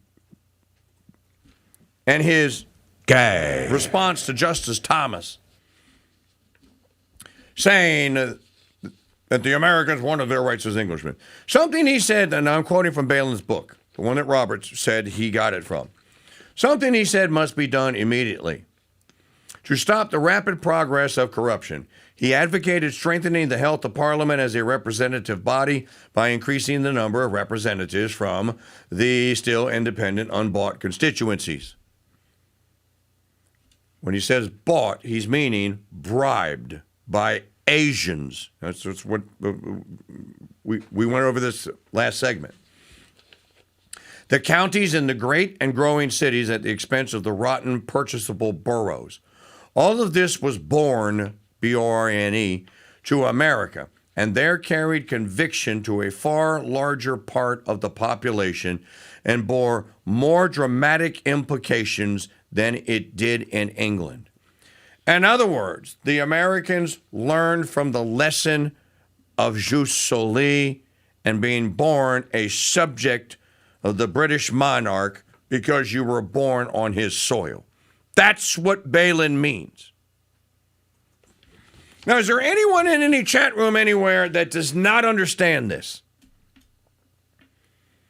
Maggie, if I made this point like simpleton clear, like the hell I'm not gonna even get it clear? Okay. Let's go to Justice Thomas now. You got to read the dissent. The dissent is absolutely incredible. As a matter of fact, I'm still reading it. I haven't finished. I had to skim some of it. It's 91 pages long.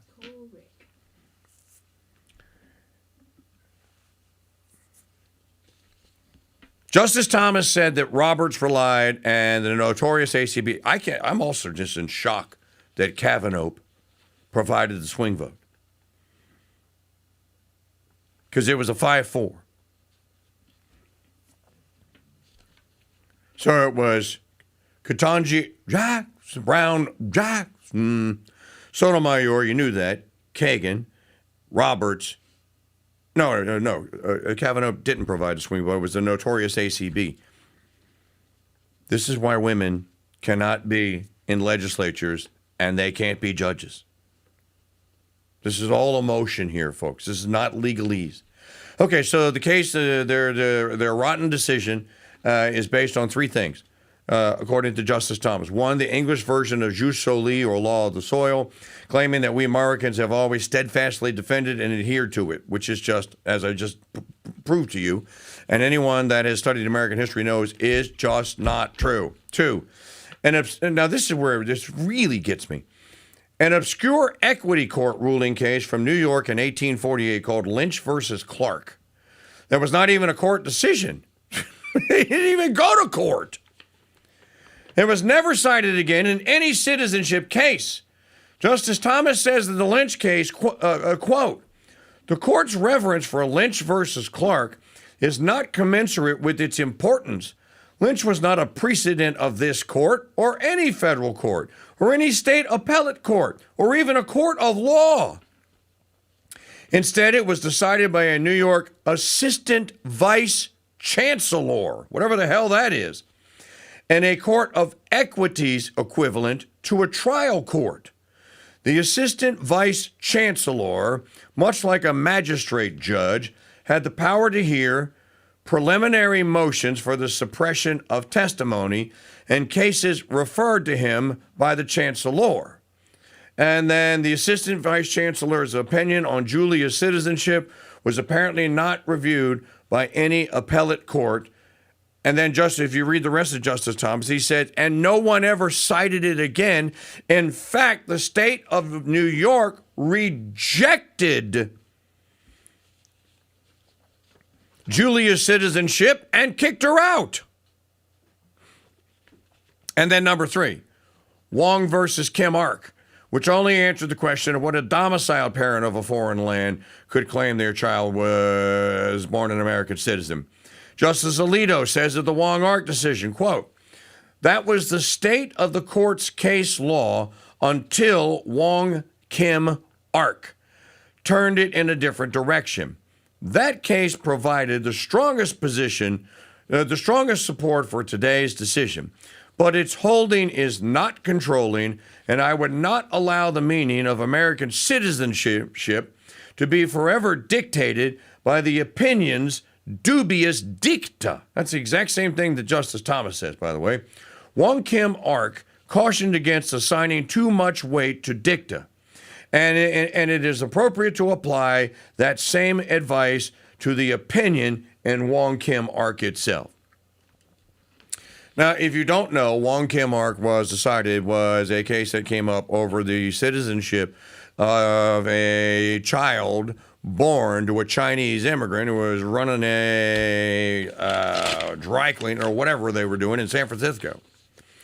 And the case ultimately came down, and the decision is, because I read it, I'm on your behalf, I read it. Can I get a WAPOG ticket purchase for that? I read Wong-Kim-Ark. Well, I read it years ago. Wong-Kim-Ark basically came down to this. The court said that because the child of Wong-Kim-Ark was born to a legally domiciled Chinaman, that then made that child subject to the jurisdiction thereof. I want everyone to understand this. Wong-Kim-Ark was legally in the United States. There was a child that was born. They wanted to extradite Wong Kim Ark or to evict Wong Kim Ark and the child. Wong Kim Ark is a suit that was basically claiming that, no, you can't, because this kid was born an American citizen, and we have to stay here and care for it as an American citizen. That was basically the case. And the court said that because the parent was legally in the United States, that made the kid a citizen under the 14th Amendment because the parent was subject to the jury. And Alito and Thomas both point this out. The only reason Wong Kim Ark is decided in favor of the baby and its citizenship is because of the status of the parent. Well, in this decision that Roberts, this atrocity that Roberts foisted upon all of us yesterday, the status of the parent doesn't matter. It's irrelevant. So Trump says that Congress is going to work this out. Rand Paul has an amendment that he has proposed. And I think it's in my reply. It's very short. It's only 2 pages. And Senator Paul said, here it is. Article, Section 1. For purposes of the 14th Article of Amendment to the Constitution of the United States, a person may be considered to be, quote, subject to the jurisdiction of the United States only in accordance with Section 2. All right, what does Section 2 say? Section 2. A person born in the United States may only be considered subject to the jurisdiction of the United States if the person born in the United States of parents, one of whom is 1, a citizen or national of the United States, 2, an alien lawfully admitted for permanent residence in the United States, whose residence is in the United States, or 3, an alien with lawful status under the immigration laws performing active service in the armed forces. So, you want to become an American citizen, come join the American Army, in other words, which is what Lincoln told the Irishmen in 1860. Lots of Irishmen came over here and got on boats, and, many of them were actually conscripted and drafted. Section 3 of Rand's amendment. Congress shall have the power to carry out this article through appropriate legislation. I think there was the first page is joint resolution. Resolved by the Senate and House of Representatives of the United States of America and Congress assembled that the following article is proposed as an amendment to the Constitution of the United States, which shall be valid to all intents and purposes as part of the Constitution when ratified by the legislatures of 3/4 of the several states within 7 years after the date of its submission for ratification. Now, can I bring up another point here that no one else in broadcast media is going to bring up because they don't know it. They don't understand. They haven't spent their life trying to become American history or American historians. Give me a reason why the creatures,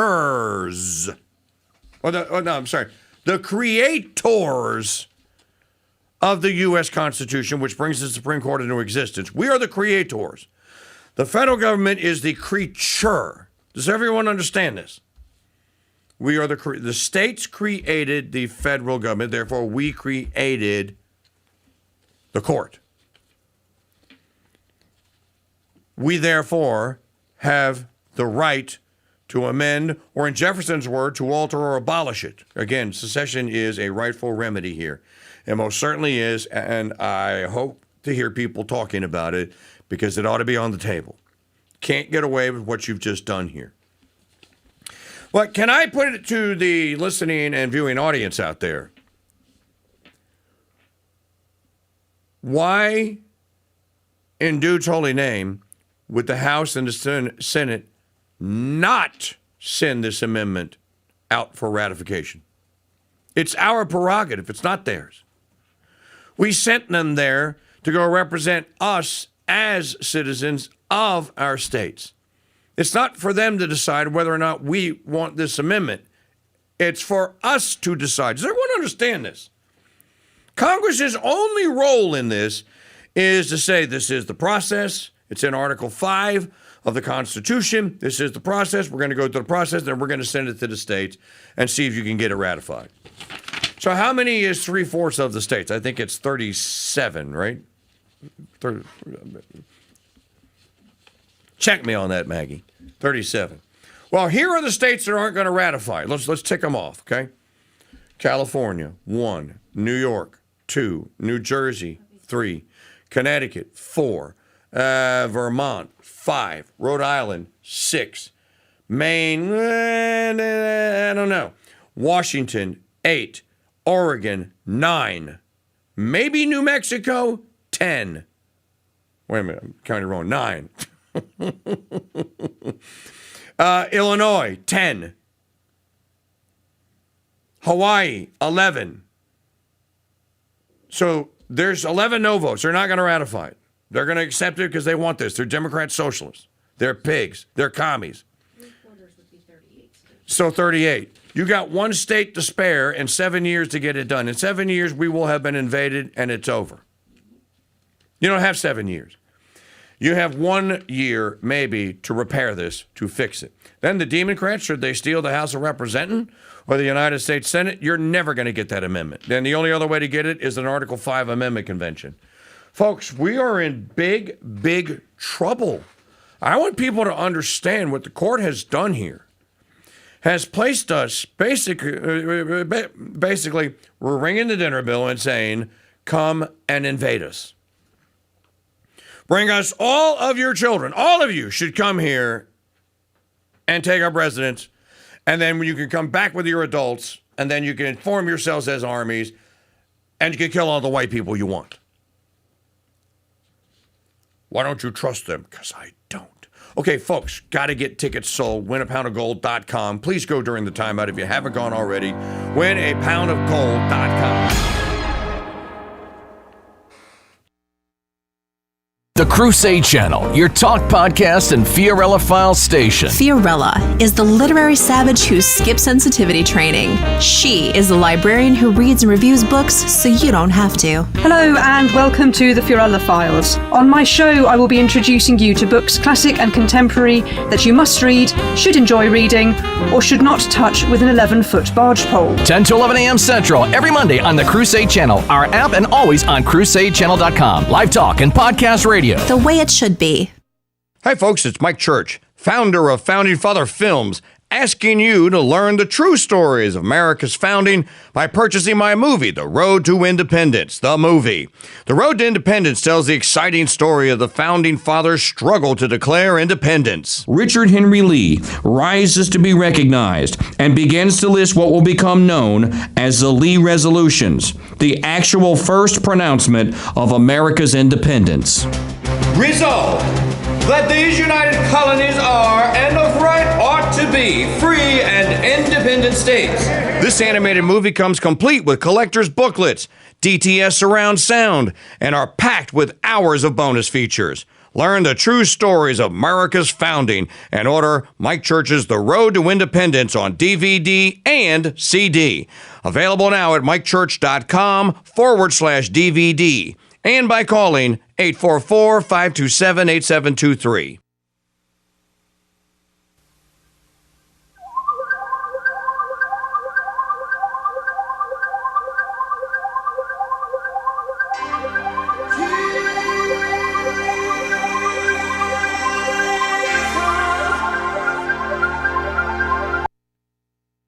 You're listening to the Crusade Channel, a Black Hat Studios media property. Broadcasting live 24/7 from Madisonville, Louisiana, and to the world via CrusadeChannel.com.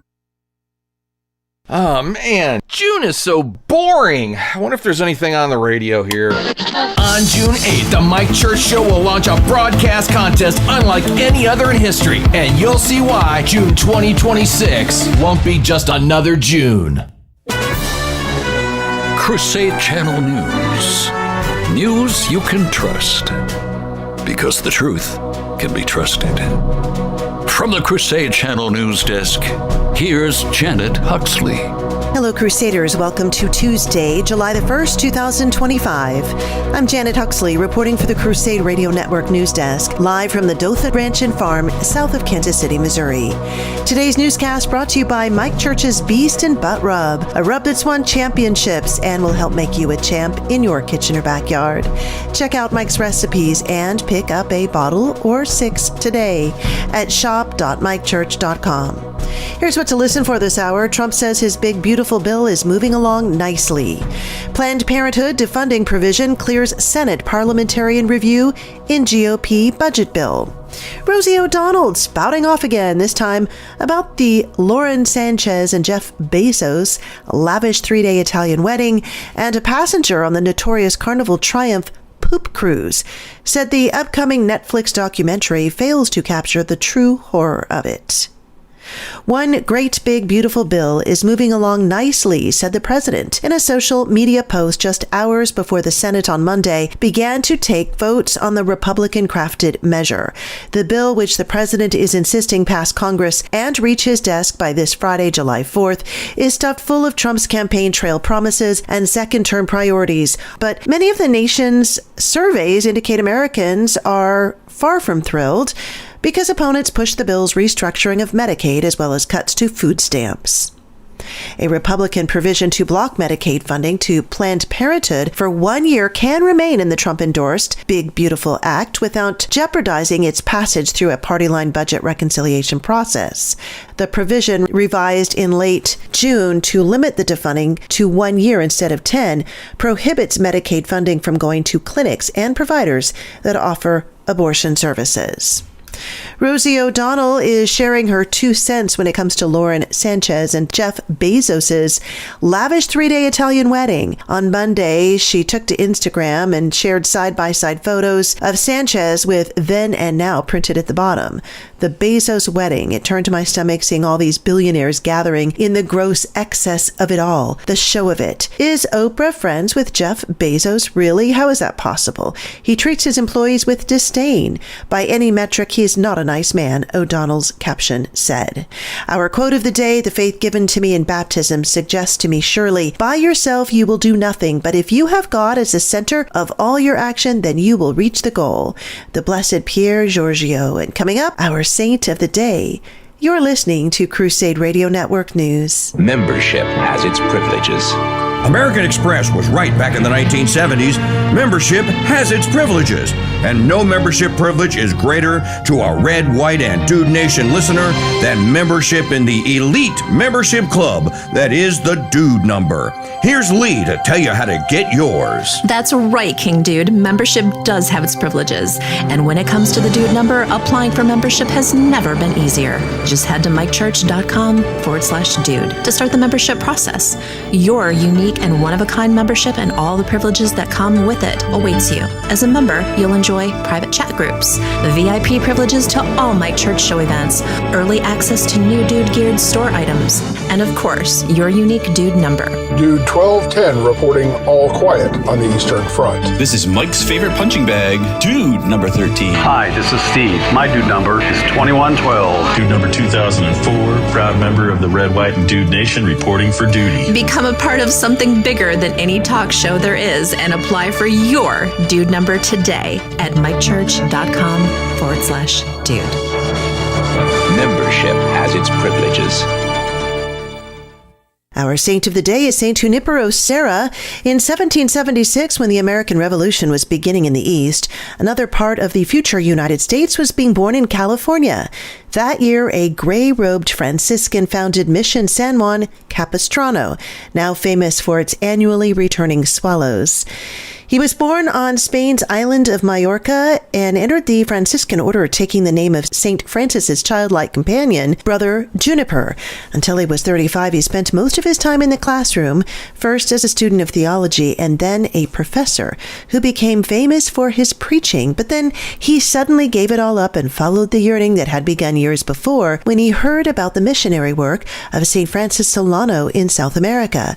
Junipero's desire was to convert native peoples in the New World. And he arrived by ship at Veracruz, Mexico, and he and a companion walked the 250 miles to Mexico City.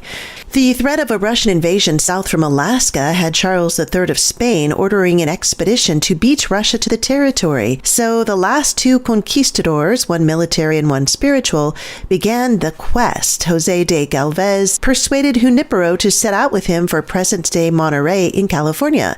The first mission founded after the 900-mile journey north was San Diego, my hometown, in 1769. A passenger on the notorious Carnival Triumph poop cruise said the upcoming Netflix documentary fails to capture the true horror of 4 days at sea without food, power, and sanitation. She said it's the scariest thing she had ever been through. The cruise from Texas to Mexico spiraled into chaos after an engine room fire triggered a massive electrical failure, leaving over 4,000 passengers and crew wading through urine and feces and camping on deck. I'm Janet Huxley for the Crusade Radio Network, seeking news and finding truth. I think I'll go to sleep and dream about piles of gold getting bigger and bigger and bigger. Here's a piles and piles of gold fun fact. The first gold rush wasn't in California or in Alaska. It was in Dahlonega, Georgia in 1829 and lasted until the last gold mine closed around 1910. Now, some people say that there's still gold in them there Georgia hills. We don't know about that, but we do know that Mike Church has 1 troy pound of gold in his safe, and he's going to give it away to one of you on July 2nd. Win Mike Church's Pound of Gold. Tickets on sale now exclusively at winapoundofgold.com. Vacation sold separately. What caller number were we supposed to take? Caller number 7. This is Mike's favorite punching bag, dude, number 13. Well, I already know what you're going to do with your pound of gold. You're going to buy new septic tanks, probably buy a new house after that. I mean, the septic tank system's still not paid off for us. You do a Tim Allen, win a pound of gold, you do home improvement? I think that's probably where most of it would go, yeah. Our home is quickly out. Let us go to the Golden Truth Ticket Winner Maker Hotline for caller number 8. This is the second time today taking caller number 8, and that would be... Gadsden. How are you? Hey, Gadsden, you're a winner today. That's amazing. I keep trying and I never get through, but this is my lucky moment. Here's your lucky shining moment that you got through. So congratulations, I know, brother. First time I was caller number 4, and then I got the lucky caller number 8. Okay, Gadsden, what will you do with the pound of gold? You move back to Illinois? Absolutely not. I escaped the People's Democratic Republic of Illinois 6 years ago, and I'm not going back. All right, so what will you do with it? I will probably sit on it for a while. Gadsden, you are the winner today, and there's only 2 more chances left. So congratulations to you, brother, longtime Mike Church Show listener, and best of luck in the Golden Truth Ticket raffle on Friday. Absolutely. Thanks, Mike. Okay, folks, only 2 days left to get your tickets. You got to go to winapoundofgold.com, winapoundofgold.com.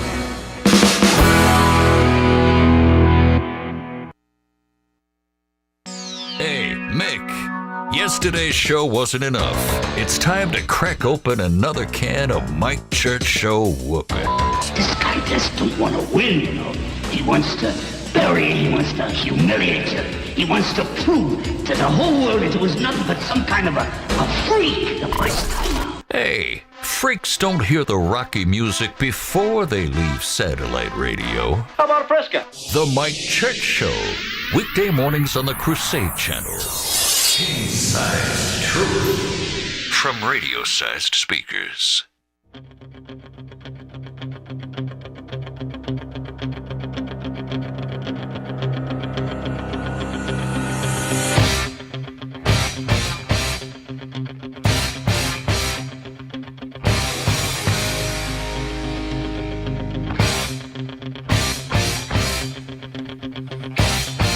I made $67,000 on my sneaker line. Did you get a pair of Trump sneaks? Well, they're pretty good, aren't they? They're pretty cool. True story.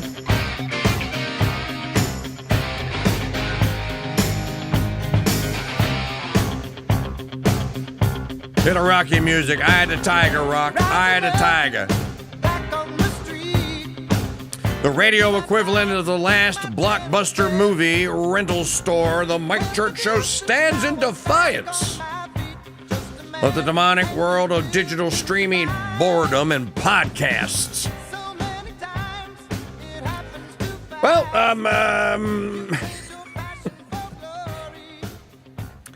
you guys want us to be around next week or not? Maybe you heard that we're doing this annual fundraiser where we're giving away a pound of gold. And for second place, a pound of these. These are the actual coins. That is silver. Real silver. Who is crazy enough to offer up a prize like this? You know, most of the grifters out there just tell you to send them money. Just money, just send me more and more. I need donations, support my cause, support my apostolate, et cetera, et cetera. I said, send me money, but I'm going to give you a chance to win it all back, and then some in spades. So even if you come in second, that's $715 in silver you're going to receive. The bourbon is probably worth about $550 in change with the mixers. And then the fourth place prize is the $500 ammo gift card from ammunitiondepot.com. Why is this so hard? I don't understand. There are literally 500 plus Founders Pass subscribers who have no Golden Truth ticket this year. 500. Over 5, it's almost half of you. And Maggie and I do not understand it. Is this a message? Are you getting ready to cancel? Are you walking away? Do you want us to walk away? Do you want to have no one here on a day like today, after the birthright citizenship ruling, for example, to entertain and explain things to you in a way that no one else can do? This is serious stuff here. All this is expensive. It costs. And if we don't raise the funds, then we just can't do it at this level any longer. So I was told, no, God gives trials and tribulations and suffering to people that he knows needs it. So obviously we need it. So you can provide a little relief, and then you can ensure our longevity, as you have done every year. And I just fail to understand why this year, I don't know, maybe it's the economy, is so difficult. Because we're not even at the level of funds that we raise to give a car away, much less a pound of gold. And the chance to win it is real. And a guy won it last year, and he came on and he told you, he even made a new video and showed you that he still has his gold coins that I sent him. So, we ask yet again, please get your Golden Truth ticket today. I want all of you with the chance to win. It's fun. It's exciting. It's a raffle. It's a drawing. We'll make it really entertaining. It's possible that you could secure something for your future that it would only cost you $50 if you just had one ticket. But you have no chance to win anything or help us if you don't get a ticket. And if you don't want to go for whatever silly reason, then you can pay your ticket forward to the St. Benedict Center or any other charity you want. I'll take it. Maggie says you could pay your ticket forward to her. But for heaven's sake, please go and get 100 or 1,000 tickets today at WinniePoundOfGold.com. All right, I have much more to say about this, the birthright citizenship decision. We spent 2 hours, and I've only scratched the surface. I've read you one paragraph from Justice Thomas and one paragraph from Justice Alito. We haven't even gotten into the meat and taters of it. But I kind of want to hear what other people have to say about this. So let's do some digital media files while we await. And look, I sent an email out. Buy 100 tickets, I give you 25% off. Buy 50 tickets, you got a 20% coupon. Buy, I think it's 10 or 25 tickets, get a 15%. Buy 10, get 10%. And buy 2 or more and get 5%. That email is in all of your email boxes.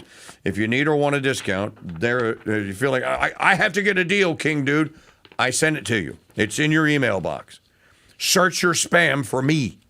For gold. And then go to WinAPoundOfGold.com. All right. Start at the top. Let's start with J.D. Vance on with Laura Ingraham. Of course he went on someone had to go on someone who's on Fox News. I'm just curious, though, because I want to hear our statesmen and hear just how well informed they are on the subject. Things we're going to have to do is just continue to enforce the border, Laura. This was a very disappointing ruling from the Supreme Court. Of course, we respect it, but we also think that it was a major, major mistake. As Justices Alito and Thomas pointed out, one of the things that might invite, Laura, is people to come here quite literally on a vacation, give birth, and then all of a sudden the child and their family have the full benefits of American citizenship. It's just a preposterous ruling, and the absurdity of that outcome suggests why the Supreme Court should have went the other way. Now, I know a lot of conservatives, Laura, certainly the people that I'm talking to, that you're talking to, are extremely disappointed in this. I do actually think there's a really big silver lining here, and that's the simple fact that a lot of legal experts expected this case to go the wrong direction by 7-2 or even 8-1. The fact that this case was a 5-4 decision effectively means that the concept of birthright citizenship, which is an absurdity to the 14th Amendment, that concept is hanging by a thread. And so what I take from that is, yes, we've got to fix the immigration system. It doesn't matter if it's hanging by a thread. We have to be even more aware of who's coming into our country to make sure that they're not benefiting from this atrocious Supreme Court ruling. But it also means that we have to keep fighting, Laura, because we actually have an opportunity to reverse this decision, just as we've reversed so many bad decisions throughout the generations. I don't want to wait generations. Does he explain how are you going to reverse it? If you all right, I'm going to walk all of you through this. Let's just say that Johnson proposes the Birthright Citizenship Act today. Rand Paul has it. I believe that Lindsey Graham is a co-sponsor or has his own version, and that they can get it out of the House of Representatives, and they can somehow miraculously get it out of the Senate. Trump signs the Birthright Citizenship Act. Pretty much says the same thing as the executive order says. Let's just say that is now an act of Congress. The nanosecond that Trump signs it, the ACLU sues. State of California, state of New York, all join an amicus brief, state of Washington, all the... Oh, you know what? You can't get an amendment because, Maggie, we didn't count Colorado. That's 13 states.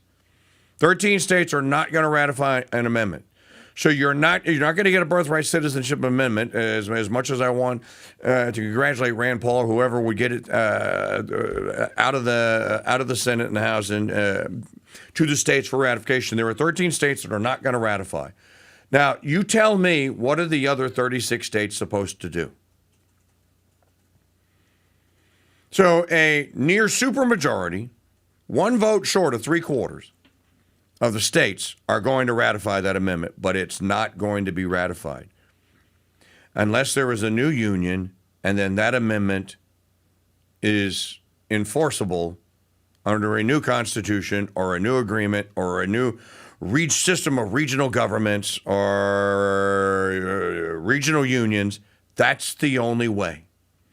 I want all of you to play this scenario out. Okay, so look at the options.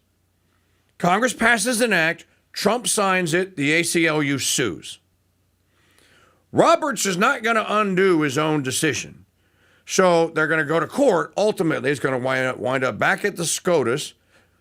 Depending on what day it is, there's a good chance that the SCOTUS just goes out. We're not going to hear the lower court has decided on the act of Congress.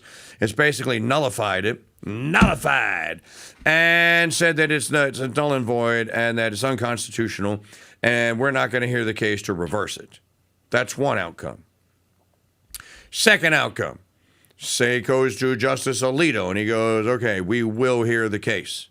And in hearing the case, we will, I'll vote for, I'll get the 5 votes, and we'll put it on the docket, and we'll hear the case.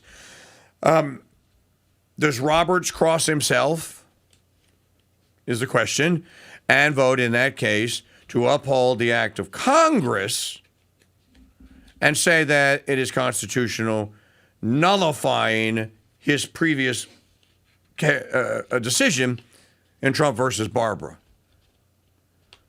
I don't know. Does Kavanaugh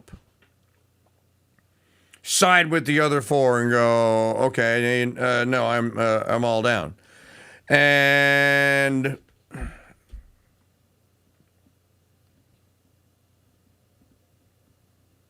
I don't know. There's a very good chance, very good, I say a better than even chance, that the court doesn't stop it, that it doesn't, that it nukes the act of Congress. Okay, you can't get an amendment ratified. Congress has acted, and the court has screwed it up again by refusing to hear a case that overturned or put an injunction against an act of Congress. Now, I ask you the question, what do the other 36 states do? Do they accept jus soli and have their states invaded by foreigners who are going to claim that the children they are popping out are citizens and thereby they are now anchor citizens, and then take up residence and have nothing in common with, no government in common with? It is when I ask my legislator about it, he goes, that's against what's illegal. I'm like, it's irresponsible for you to talk to me like that. And it's irresponsible for you as a legislator to not take this threat seriously. Secession is on the table now, not because we want to own slaves. It's on the table now because our very lives, fortunes, and sacred honor may be at stake. Why don't you understand this? This is not going to work itself out. So it would be completely, just to my opinion, feckless and irresponsible. It would be gay to not do something about this. You have to prepare for this eventuality. Let me give you another scenario. What happens if there are Iranians that are here right now, and there are, who decide, let me get little Persiana. Let me get little Persiana pregnant. Little Persiana. Let's just say there's Iranians that are here under false pretenses and hate what Trump and company, the Zionists and the neocons have done to their country and their homeland. What do they decide? Look, we can hide out here for another 9 months. Let's get pregnant and have a kid. Then we'll go back to Iran. Then we'll we'll make that kid a citizen here, and we'll go back to Iran, and then we'll come back when the kid's old enough to become a legislator or president or run for president and wreak havoc and get revenge for us. You're going to make enemies citizens is the point. You're going to make the children of enemies, and this country has created millions, tens upon tens, if not hundreds of millions of them. You're going to make them citizens. How's this going to turn out? It's going to turn out horribly. And you would be naive to believe any other outcome of this. Now, I just gave you the 3 scenarios. If there's another one out there, someone has another scenario of how this plays out, you tell me. Because the scenario that the 3 scenarios that I just gave you, or the third scenario, okay, the amendment and 36 states ratify, but that's not enough. You need 37. So, and I ticked off for you the list of states that are not going to ratify. Let's go over it again. California, Washington, Oregon, Illinois, Colorado, New York, New Jersey, Massachusetts, Connecticut, Vermont, Rhode Island. What did I leave out? That's 11. I have to write it down now because we got to 13.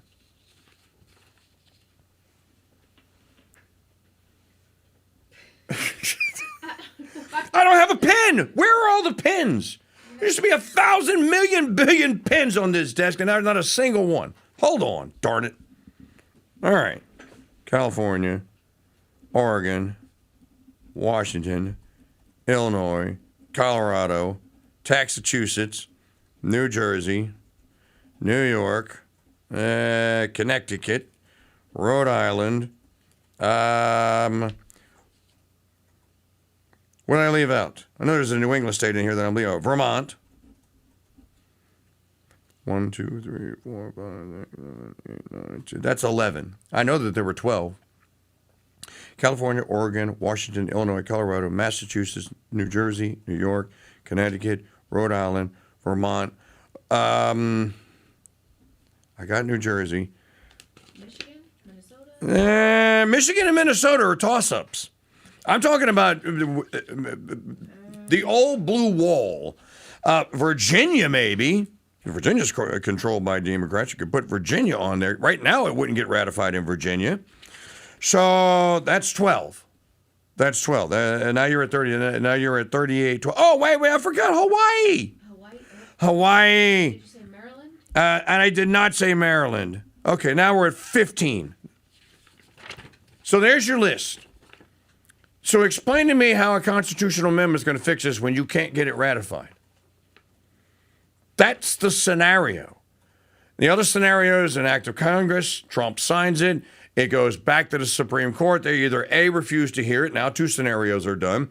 B, they hear it and vote is the exact same 5-4 and nullifying an act of Congress. So of all the scenarios, you have one of three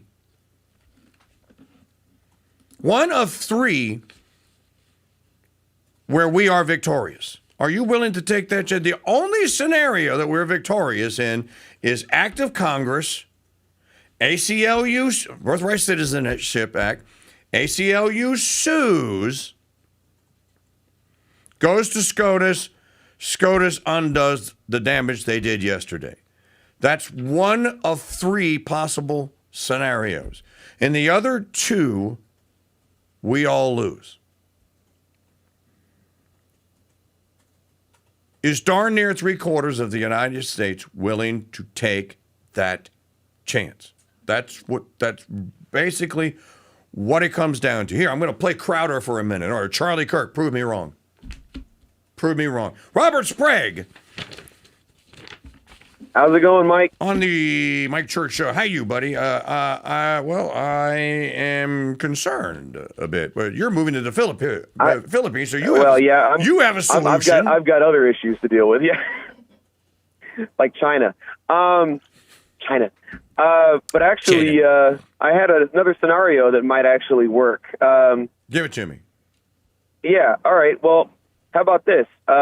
Since Congress regulates what is the jurisdiction of the Supreme Court anyway, couldn't they just strip them of all jurisdiction related to that? You know what, dude? Okay. They can and they should, but then there's the Hamdi case. Do you remember Hamdi? I heard about it, but yeah, enlighten me. Okay, so Osama bin Laden's limousine driver, supposedly. There was he was known as a terrorist.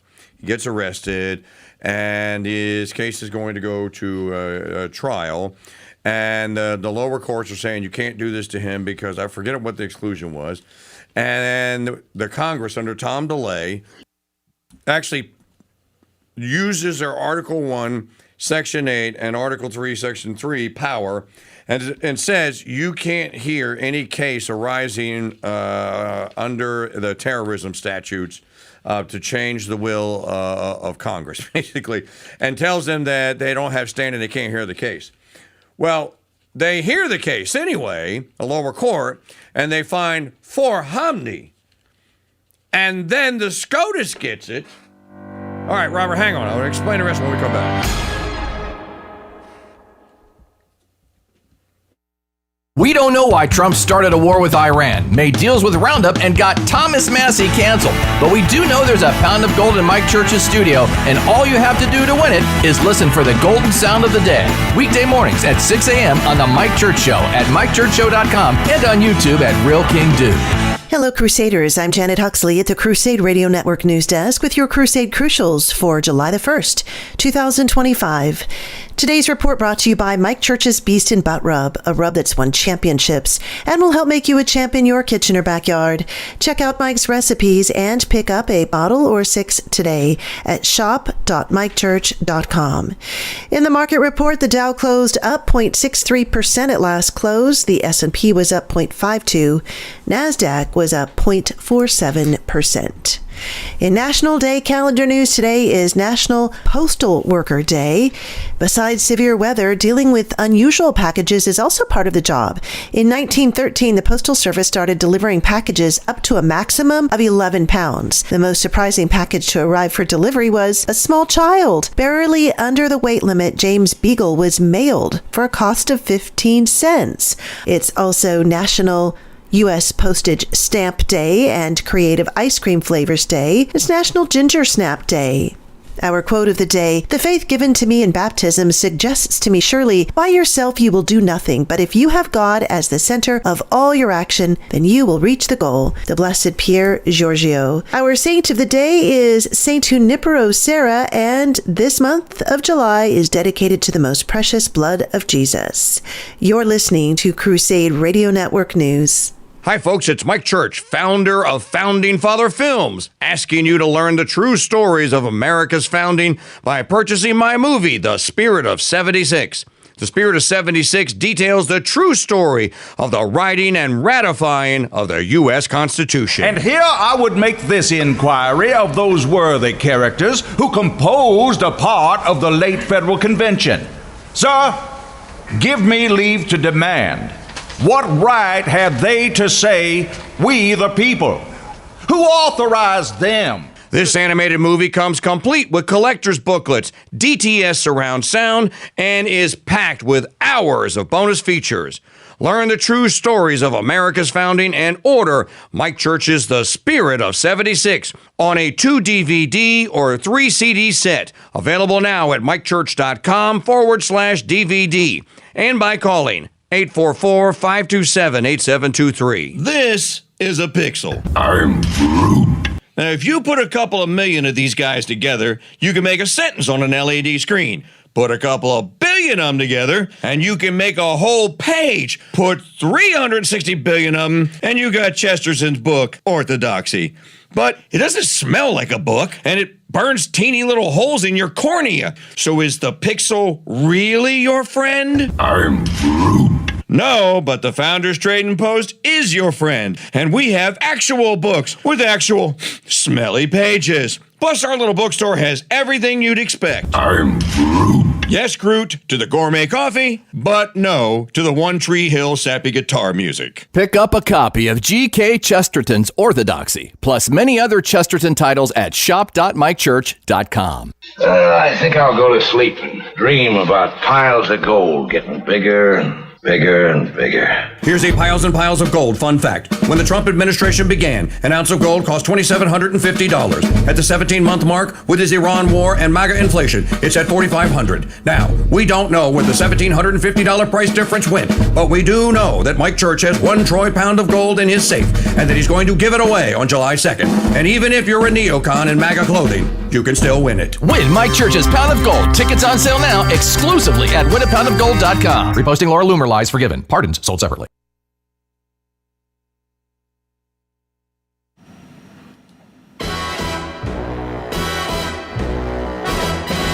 Who needs a 007 license to kill? That gun. Looks more fitting for a woman.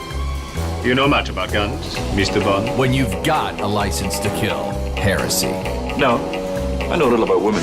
The truth is bonded on the Mike Church Show.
Doing daily combat against AI and the synthesis of all tyrannies, I am the Generalissimo of the Airborne 1776. Leading combat on land, sea, and on air. The Mike Church Show. This portion of the program brought to you by the Win a Pound of Gold. Gold! Raffle contest. We're going to give somebody a chance to win that gold on Friday. Is it going to be you? It's not going to be you if you don't have a ticket. Some good news. We have made progress. 8,555 tickets remaining now. I feel like Jerry Lewis. Remember the old Jerry Lewis telethon, Labor Day telethon? And they get in there, and Jerry would start on Sunday or Saturday, and he would go, and they'd set a goal of however many millions of dollars, and he'd have his celebrity buddies. He'd have Ed McMahon and Carol Burnett and whoever answering the phones. And then, he would stay there. He'd stay up the whole time, and he'd raise whatever the number was, $5 million or whatever it was for muscular dystrophy. So I kind of feel like we're conducting here. Okay, started with 8. Now, we didn't start with 10,000. We started with 8,900. That's so I could have 100 to give away. So we didn't know how many we're going to give away on the air. So, and also you're going to give some away as well through people cashing their affiliate referrals in. So, from 9,900, then minus 8,585. And we've given 32 away, so just a rough portion of the map. That's 1,345 approximately. So not bad, but not 10,000, and certainly not what we expected. So, but a day and a half left to go. Is this you? Somebody bought a pass-a-load because that was 40 during the last segment. So whoever did it, thank you, thank you, thank you. Now, can we get another? Can we get? I said the goal by the end of the hour or the show was 8,500. So I need 55 of you. That's what I say. I feel like Jerry Lewis. 55 of you, or 5 of you to do 10. That's $250 a piece. So I have 5 of you out there to do 10 to knock that number down right now while we're on air to 8,500 or less. Let's go. Win a pound of gold.com. And I think that this is helping for people to visualize that is a pound of silver. It's not AI. It's actually real. It's in my hand. That is really what a pound of sterling silver looks like. Silver is actually really pretty. And I had it sitting here on the desk, and I keep thinking that Middish Church is going to come in and say, put that silver up. But no, I like having it. I like looking at it. Hell, I want to spend it. Okay. So we can do this. Y'all, we can knock 55 tickets out in 30 minutes. Win a pound of gold.com. But that doesn't include your 5 from BD Gear. You didn't put them in yet. Okay. So actually 85.50. So 50 remaining. That's 10 people at 5 tickets each. Do I have the first? Can I get the first one at winapoundofgold.com? Okay, Robert Sprague, my buddy, our buddy up in England. By the way, Rob, are you an SSPXer? Oh, yeah. What do you think about, look, I just saw Mike Parrott is at Enol. He is at the consecrations. They did it. It's done. Oh, it's beautiful. I saw it. I actually I saw the live stream, and yeah, it was beautiful. The canon law. I mean, they're absolutely in the right to do it, because even if they're wrong about the emergency, which I mean, let's be honest, they're not. But even if they were, it's the subjective thing based on canon law. So they had all the right to do. I mean, so they can't be excommunicated for that. Now you can get, other disciplinary action, but it just doesn't work. Like it just doesn't. Well, have you ever met Bishop Fillet? Yeah, he's a great guy. I have too. And he's Bishop Fillet because Archbishop Marcel Lefebvre did this in 1985, somewhere 88. Yeah, I was going to say 88. In 1988. So, and Pope John Paul was furious, but he didn't do anything about it. Yeah, they were waiting for him to die. And I wonder, I wonder I wonder what the response is. And this did not have to happen, Pope Leo has made time for audiences of homos, abortionists with Jeffrey Sachs. He's seen homos and Father James Martin J. He's seen abortionists and atheists in Sachs. He's seen Muslims. He's seen Jews. And we're talking about agnostic, the Jews of the agnostic variety. He's seen Hindus and Buddhists, and he doesn't have time to meet with the Canon General of the SSPX, and I just don't understand it. If you ever get a chance, Mike, check out the homily that Father Pagliarani, gave today. It's stunning. But again, the same thing goes for the long. I think it's like 154 point, profession of faith that they sent out. I mean, it's just beautiful work. I mean, that's really what you got to do. I mean, when they're coming at you from all angles like that, and trying to label you as things that you're not, then what do? You just basically stand on the faith and say, this is what we believe. And by the way, this is what the church believed for all the church's history. The first media outlet to report this was Cheese Dale for Little Ben Shapiro. So I got to think that the smoke of Satan, in the words of Paul VI, has entered the discussions about this. Is the Holy Father going to act with rage? And is he going to double secret probation all the remaining traddies out here and try to bring all of the Latin masses to an end? Because I think that's the worst move. That's what everyone's worried about. That's what people are scared about, really, when it comes down to it, across the board. Because really, without the SSPX, you got, they're always up to the jurisdiction or whatever the decisions of angry bishops, basically telling them what to do, to a point where they could easily strip the rights for people to receive it. I mean, how many FSSP parishes have been canceled or whatever it is? That's over the years. Well, so it's you do have a teaching of the church cannot be, you can't repeal it. Once it's taught, it's true. So you do have quo prima, which I still don't. I fail to understand, and of course I get it. You and I get it. We know what's going on here. But there is quo prima. Mike Parrott is there. He's in a cone. He's in a double-breasted jacket and blazer, standing out in front of a statue of the Sacred Heart of our Lord with an SSPX logo right there. So he's actually there. I think they had to actually. I think John Henry Weston is too. There's a lot of guys there that mutual friends and what have you. That they're over there.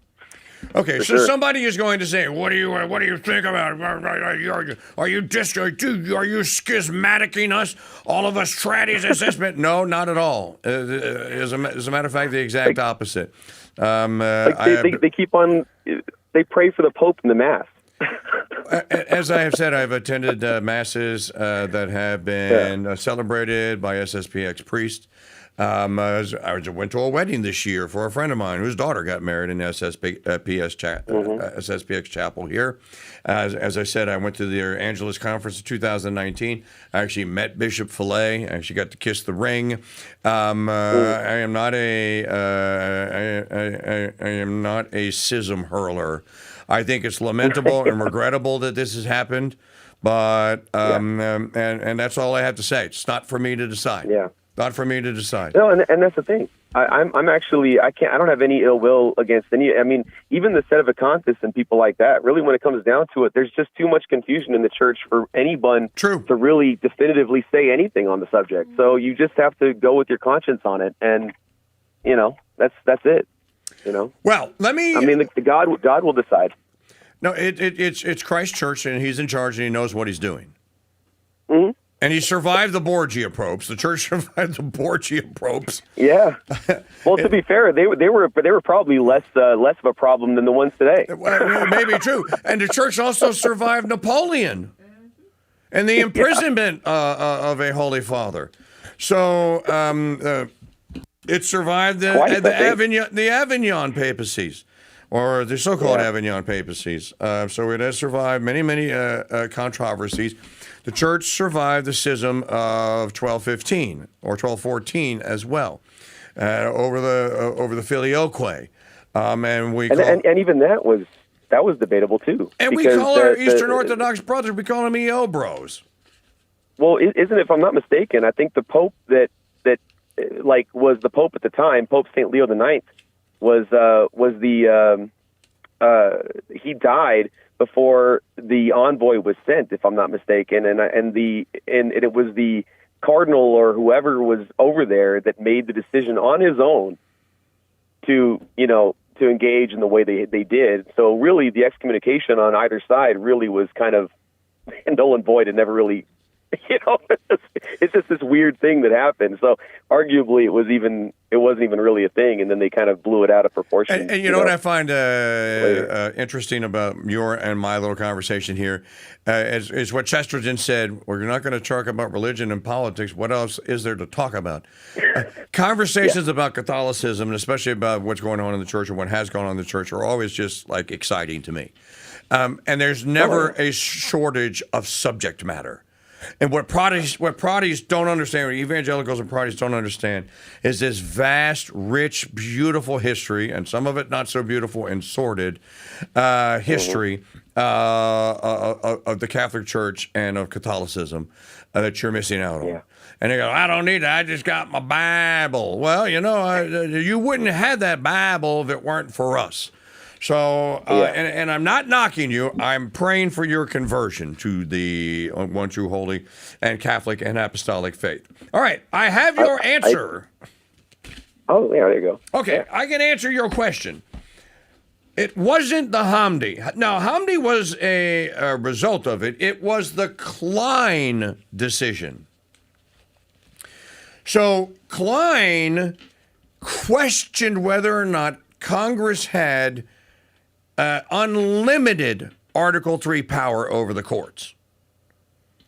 So, and I'm just reading here. This is actually from the HOR website, congress.gov. I'll just read it to you. This report examines, and this is a summary called Congress's Power Over Court Decisions, Jurisdiction Stripping, and the Rule of Klein. This is 01-19, so this is 2024, so this is recent, Robert. So this is what we'll go with for the time being. This report examines a series of Supreme Court rulings that have considered separation of powers-based limitations on the exceptions clause, congressional jurisdiction stripping, and the ability of Congress to amend laws with the purpose of directly impacting existing litigation.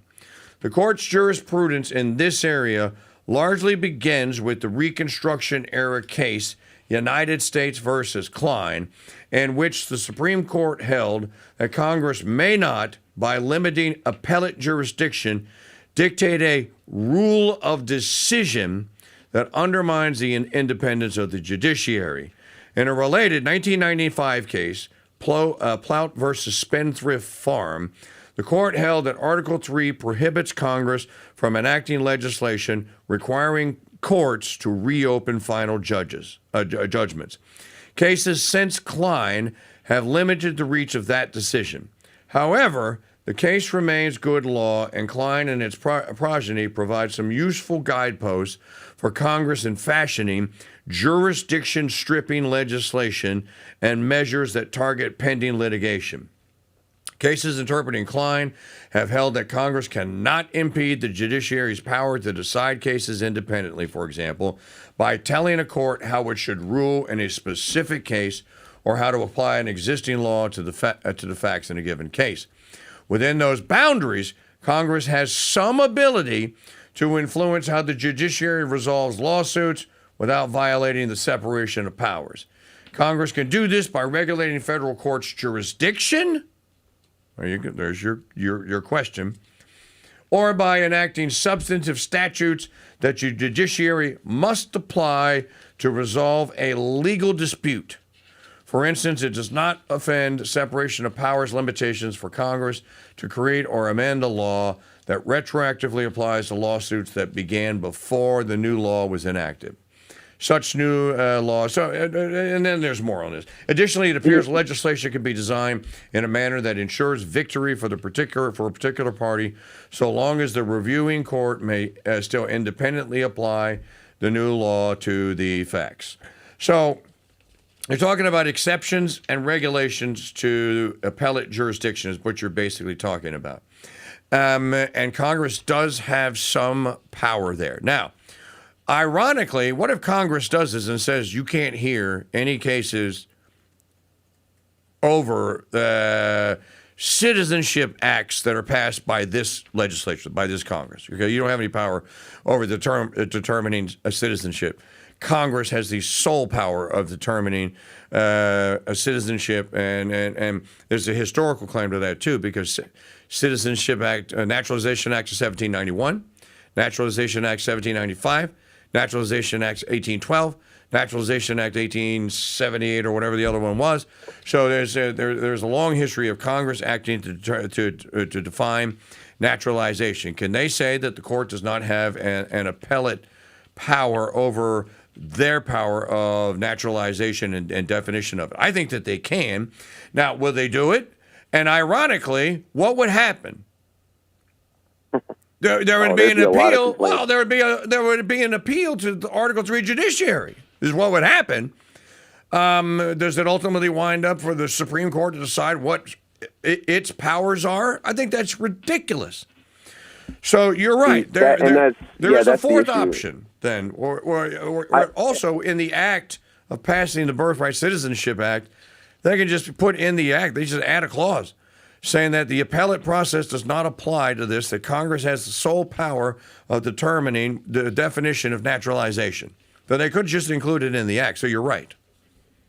If you recall, Mike, there was one of the first cases that Marshall oversaw was was about the Virginia and its own citizens appealing to the Supreme Court.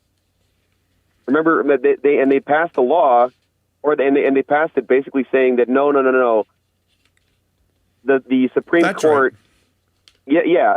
So basically, they granted illegal jurisdiction to the Supreme Court over everything and nullified all states' rights on the issue. Nullified. Going back to that, and so realistically, they should really appeal that and remove that. If they did that, then we'd probably be on the right course. So, I forget which case you're talking about, but of course the linchpin case was Marbury versus Madison, where judicial review, the concept of judicial review, where Marshall invented that. And he did invent it. Of course, the book that I put back into print from John Taylor of Caroline, Argument Respecting the Constitutionality of the Carriage Act. And that was an act, that was a case, but that was a citizen of Virginia sued and went directly to the Supreme Court. Yeah, that's probably what it was, because the argument was that Virginia said was that we already have the high court, we already have high courts in Virginia. We don't need to be like the citizens of our state should not be appealing to the general government. Well, actually, now that I remember, the carriage tax was heard, but it was heard by a Supreme Court justice. It was heard at the state level, and then appealed to the Supreme Court. And do you remember who the prosecuting or who argued on behalf of the carriage tax? Who was the attorney?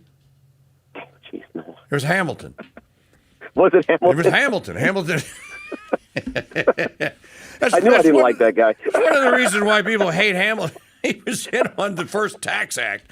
I think that Hamilton is completely misunderstood, as I've said, and I think that Hamilton would be far more in agreement with us today than we realize. Oh, yeah. No, he undermined the Constitution, which is problematic. But really, his arguments before it was ratified made a lot of sense. Like his arguments were like, hey, everyone wants a king. You're going to get one, whether you like it or not, that kind of thing. And it's like that. That's an interesting thing. So, yeah, I think he would be closer to us today, for sure. Well, we're not going to find out anything about this until somebody speaks up and says that we have to act. And I don't hear anybody. I think there's a bunch of cowardice going on in it. And there's a bunch of people are Gay. There's a bunch of gay people out there, and the state legislatures better spring into action here. Now, what if there's separate action in 38 different states and say that, well, look, we're nullifying your decision, Justice Roberts. We're nullifying it. So I said three avenues. Nullification and interpossession now should be fully on the table, and people should be going about, you made your ruling, try and enforce it here in Louisiana. If a child is born to an illegal alien criminal trespasser in Louisiana, it is not a Louisiana citizen. You can make a citizen of America, but it ain't a Louisiana citizen, and we're not educating it and feeding it. That's what ought to happen forthwith. Well, here's the question, though, too. The Judicial Act, that was passed under Adams, was an act of Congress. Yes. I mean, couldn't they just, repeal that? Possible. Well, one Congress cannot bind another. No. That's why you have elections every 2 years. So, all interesting. All right, Robert, thank you very much. Yeah. Great to hear from you. All right, take care, Mike. Okay, buddy. God bless. Thank you. A great phone call there. Maggie, let's hear some more digital media files here. I could do a week's worth of shows on this subject here and never exhaust it. You would exhaust me. I would exhaust you. This portion of the program brought to you by the Win a Pound of Gold. Before all of you get out of your cars and go into your places of business, I know what you're doing. I see the numbers every day. 859.59. Pew! Unless it's a huge news thing and you're like, I can't get out of the car. Go to winapoundofgold.com when you get to your desk. And again, we were aiming for a miracle. I'm not going to refresh the page until 9 a.m., so I'm going to remain a mystery. Meaning you have 3 minutes to go, winapoundofgold.com, and help us get to 8,500 tickets left to go. So that would mean somebody's got to go buy 50 tickets, or 10 of you got to go buy 5. Again, winapoundofgold.com, and then send out your affiliate link. Send it to everyone you know. Help us. Don't tell me you don't have email addresses. I know all of you do. Tell you what, send Melissa the email addresses of all your friends and family members, and we'll email them with your link. If you're too scared to do it, gay. Or you don't have the time, we'll do it for you. Digital media file number... Why'd you put Will Kane on here? I heard you playing it. Oh, just because he gives a little snippet of... You already really covered it. Okay, then. I want to hear then from Speaker Johnson. Well, he says he needs to read the opinion. Look, it's long. It comes out right as he's doing this. Okay, because it is 100... the Barber decision, Barber versus Trump decision... clocks in at just about 200 pages. That's a lot. Justice Thomas alone takes 91 pages. So this is where the Zion King is just hearing about it. Press conference and they cut him off and say it's in. Oh, okay. So he doesn't know. Well, then play Megyn Kelly. I'd be curious to hear what my colleague with 6 producers. Another reason why we want to raise a lot more money than we ever do is so Maggie can get an assistant. So, I know you're opposed to it because you don't want people seeing you running around in short pants and without makeup and what have you here. But if people saw the amount of work and activity that goes on that 2 people try to do here every morning, you would go right now and get, all right, King, I just bought an extra 20 tickets. You're right. I want you to have one of Megyn Kelly's other 6 producers to bring our grand total to 2 at winapoundofgold.com. Right now we're broadcasting to via 6 different entities. YouTube channels, Rumble, Roku, X, you name it, we're doing it. I have to run all of that. And no one can appreciate that fact that we broadcast to anyone, basically, that will take the broadcast. And we're always open for, you want to syndicate? You want to take a show? Anyway, here's Megyn Kelly. Here's what happened in this case. Justice Amy Coney Barrett, a Trump appointee, She's supposed to be one of ours. Why are they always so wiggly? Honestly, like the libs, you can take it to the bank. Kagan, Sotomayor, Ketanji Brown Jackson. I have to admire their commitment to their side. They never abandon their side. Nope. Only in the most obvious cases where like they'd just get killed if they didn't, in terms of the, blowback, the rhetorical blowback. But they stick together. Amy Coney Barrett is a turncoat. She's constantly siding with the left. John Roberts, awful. obviously, and he is she's pursuing a the feminist. wrong agenda as Chief Justice. He's an institutionalist meant to protect the Supreme Court. That's not your job. That's not your job in the actual decision making. I mean, I can see in protecting the Supreme Court's reputation, standing up for justices who are under attack, threatened physically, but you change your vote for that? I don't know that that's what he did here, but it's definitely what he did in upholding Obamacare. So those two, we're supposed to have 6-3 conservatives to libs. And today we only had 4 conservatives. And that's how we lost, because Roberts and Barrett jumped over to the liberal side. And Barrett even wrote the court's majority opinion. Mississippi's a red state. But the decision is expected to have a major impact more than anywhere in Democrat-heavy states. You can't have this decision. Again, I ticked off the states. I made a list so that here are the 12 states this is going to have disparate impact in. California, Oregon, Washington, Illinois, Colorado, Massachusetts, New Jersey, New York, Connecticut, Rhode Island, Vermont, Virginia, Hawaii, and Maryland.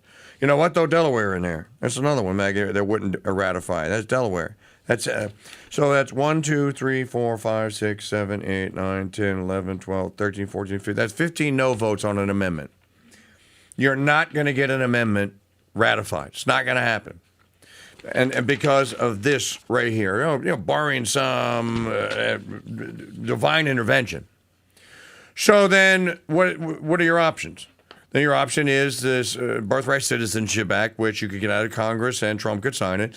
And as I said, it's probably going to go right back to the SCOTUS. There's going to be an injunction immediately, and the borders are going to be thrown wide open. So what is the alternative? What do the other states have?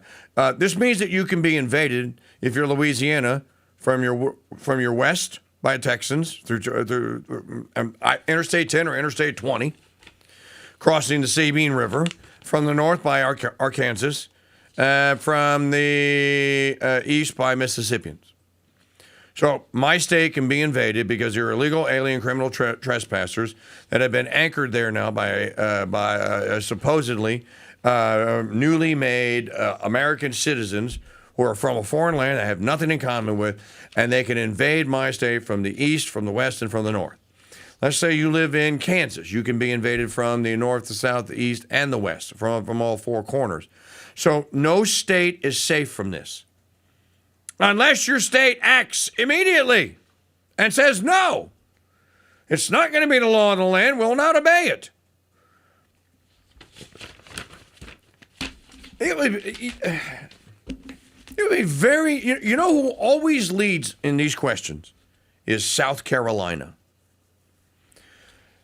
South Carolina is okay in secession in 1860. South Carolina led the abominable tariff of 1830 and 1832. South Carolina led the resolutions that formed the First Continental Congress. South Carolina was a leader. South Carolina has been a leader in so many things that have happened, and they have gone first in the United States. Is Governor McMaster, who's still governor, I believe, does he have an interest in this? I don't know. Does the South Carolina legislature have an interest in this? I don't know. They should.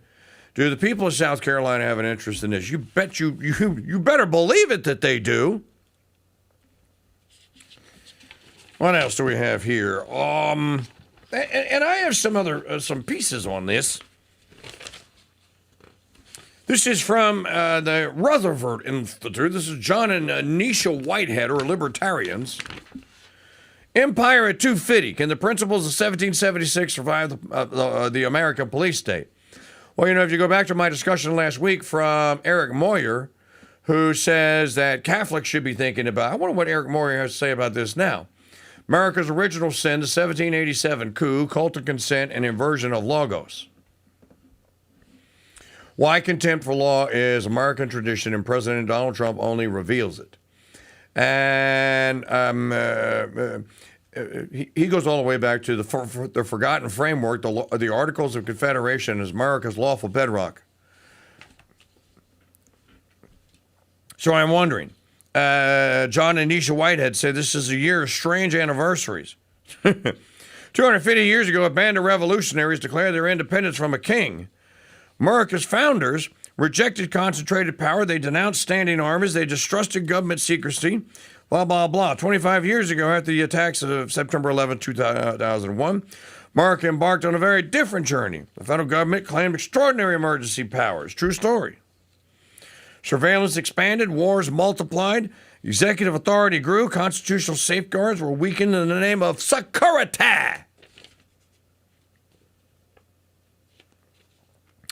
Johnson cancels votes, sends members home after GOP rebellion. Yep. What did they rebel against? Don't know. Now, as America prepares to celebrate 250 years of independence, we are confronted with a bitter irony. The republic born in rebellion against empire has become an empire in everything but name. Worse, the U.S. government is violating the very principles that justified the American Revolution. Graft, grift, and corruption, endless wars, profiteering, trillions squandered abroad while the nation sinks deeper and deeper into debt at home. Hardline Republicans block House agenda, demand action on Save America Act. Speaker Johnson cancels votes until mid-July. Standoff delays key Trump prioritize, is what is being said here. The GOP better revolt over the Barbara decision is what it ought to revolt over. That's what they were revolting over. Oh. Okay, so this is the article. GOP rebellion puts Congress at standstill. Johnson sends lawmakers home. Amid a Republican rebellion to tighten voting restrictions, the House of Representatives House on Tuesday failed to approve a procedural measure known as a rule after a dozen Republicans decided to sink it, effectively paralyzing GOP leaders. Some were angry about Johnson's professed strategies to pass the SAVE Act. And they promised a separate vote on a border bill. I don't see anything in here about the Barbara decision. That's what I just said. I thought that's what it was. Yeah, no, there's nothing. They're too spineless to do something like that. Yeah, You're giving them a lot of credit thinking that they're going to act immediately on the Barbara decision, because most of these people, you know what would be funny about this? This radio show and TV show that I emceed and hosted today would be literally a master class in American citizenship and American jurisprudence, that there's hardly a single member of Congress, I can't think of one outside of Thomas Massey, that would not benefit from watching or listening to this show, because they would have been going like, well, I didn't know that. There would have been all sorts of, I didn't know that. I don't know who this guy is. Greg Cesar. If these far-right justices are ruling against our rights, even when they're black, it's not black and white in the Constitution. Democrat representative from Texas. And then this other one, this Delia Ramirez. I'm the proud daughter of a... Listen, she was something else. She was all over X yesterday. Linda, listen. Linda, listen. You're not listening. Linda, listen. I am the proud daughter of Maria Elvira Ramirez Guerra, a Guatemalan immigrant who crossed the border pregnant with me. I am a citizen by birthright. I am an American, and every single person in this country, if you're born here, you're an American, period, punto, no exceptions. Am I right? No, Today, you're wrong. The Supreme Court affirmed what you and I have always known in our hearts, in our communities, and in the Constitution, that the 14th Amendment extends the promise of citizenship to everyone born in the USA. Today, we celebrate the people's win and extend our gratitude to all of those who have organized to protect our rights and our liberties. You don't. This is just not. Oh my Lord! See, this is what we're going to have to endure now. That the story of our now we nation have to hear wouldn't this. be complete without the sweat, without the tears, without the joy, without the dreams and Let me hopes tell you of something, so lady. many children. All right. Of Let me tell you something, buddy. Let me tell you something, lady. See, this is what you're going to have to the nanya boo booing now over this, and you can't tell us to leave anymore. You want to bet? You want to bet? Oh my! Is there anyone that's sane other than me on this? But Wesley Hunt says his family was born on a plantation as slaves. Okay, well then you're a citizen. That's what the 14th Amendment says. That's actually what the 14th Amendment Yeah, play number 8 because that's what it actually says. He's right. Especially when it comes to the 14th Amendment, I was going to talk about my personal family history. My great-great-grandfather was born on a plantation. The 14th Amendment was for slaves that were brought into here under bondage to give them the right to vote. So the idea of somebody coming into this country, then having a baby, and then that baby just simply being an American while their parents return back to their home of origin, that's not why the 14th Amendment was actually constructed. So we need to get that right. Think Congress can and should do that, though? I mean, we can and we should. Yes. Okay. And time's running out. I mean, we are aware, but that doesn't mean that we don't try, especially when it comes. Okay, and again, Congress can pass it. The Birthright Citizenship Act is already written. It's already been filed. It's already there. Why don't we just do with Grandpa and do the amendment? As I said, I gave you 15 states that are not going to ratify it. They're not going to do it. You're not going to get it ratified. You're screwed. Ladies and gentlemen, how can I make this point clearer? The options that are available, okay, nullification, interposition. You can do that. That's one. Birthright Citizenship Act. That's two. As soon as it gets passed and Trump signs it, there's a lawsuit. And an injunction comes up, and it is null and void until a court decision is made. There will be a case. Nullifying via Article 3, though, an actual act of Congress is very rare. Like, let me give you an example. All of you know what Social Security is. Well, do you know how it came about? It came about because the House of Representatives and the Senate, in cahoots with the communists in the Roosevelt administration, passed the FICA, Federal Income Contributions Act. That's what it's called. You see it on your paycheck, FICA, Federal Income Contributions Act, 1936. Congress passes the FICA, and they got sued. Immediately they got sued. And it was attorney generals in other states that sued. The case went to trial, went all the way to the Supreme Court, and it was actually going to go in favor of the states. And I want to say it was Felix Frankfurter. It was Justice Frankfurter, who was living in the White House at the time. He was such a Roosevelt fanboy. He was living in the White House, and Frankfurter told Roosevelt, "You're going to lose. Right now, you're down 6-3." And what was Roosevelt's solution to losing the FICA case? And I forget what the case was. His solution was to go to Congress and to tell the court, "Let me tell you something, buddy. My party, the Democrat Party, has vast majorities in the House of Representatives and the United States Senate.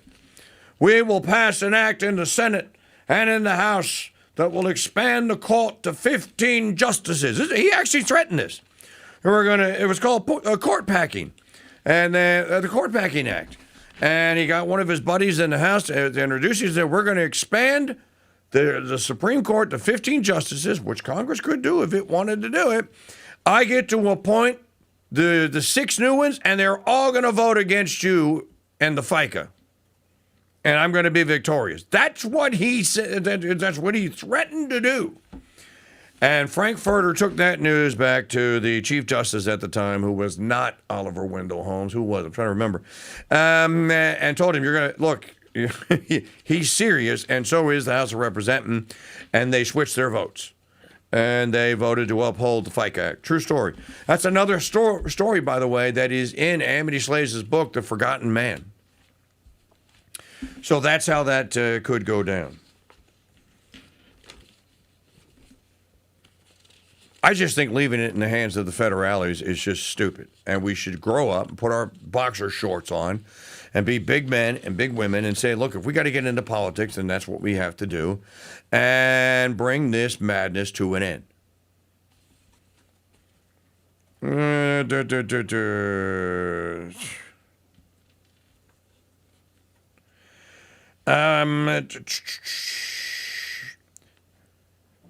Digital Media File number 9, Representative Andy Ogles, who is on with Will Cain, who has an idea on this. And this happens on the eve of the 250th. Ogles. We're literally going to be dropping anchors away, which really pushes back against the Supreme Court, this idea. Look, if you're pregnant and you're from a foreign nation, you know what? It's time for Congress to pass a law to say you can't come here. You can't have a baby on U.S. soil and exploit this loophole. Now, that is a novel solution. Oh, you want to... let's talk about this for a minute. By the way, very disappointed. I checked the ticket stock. It hasn't moved. You didn't sell a single. When I said we had 85.55, I refreshed it. I got nothing. I got 0.0. Oh, wait a minute. All right, I just did it again. 85.46 minus Maggie's 5 is 85.41. So we're not going to get to the 8,500 by the end of the show, despite my very emotional, passionate, practical, logical appeals of why you should stock up on Gold and True tickets at winapoundofgold.com.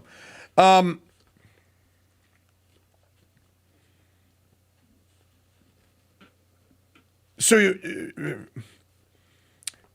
alien friend, alien enemy. Remember the old doctrine from James Madison and the Virginia Report 1800? I don't want to bore people to tears here, but there is a difference between an alien friend and an alien enemy.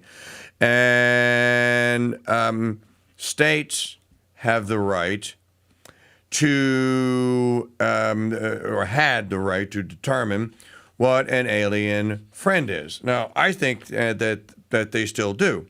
And I always give the example of you're having a rugby tournament and you're inviting teams from European countries and from Australia, maybe even from Africa. And you're telling them the tournament is in Georgia. We're going to use Georgia as our example. And you're telling them to fly directly to Hartsdale, I think it's Hartsdale Airport, or Hartfield Airport in Atlanta.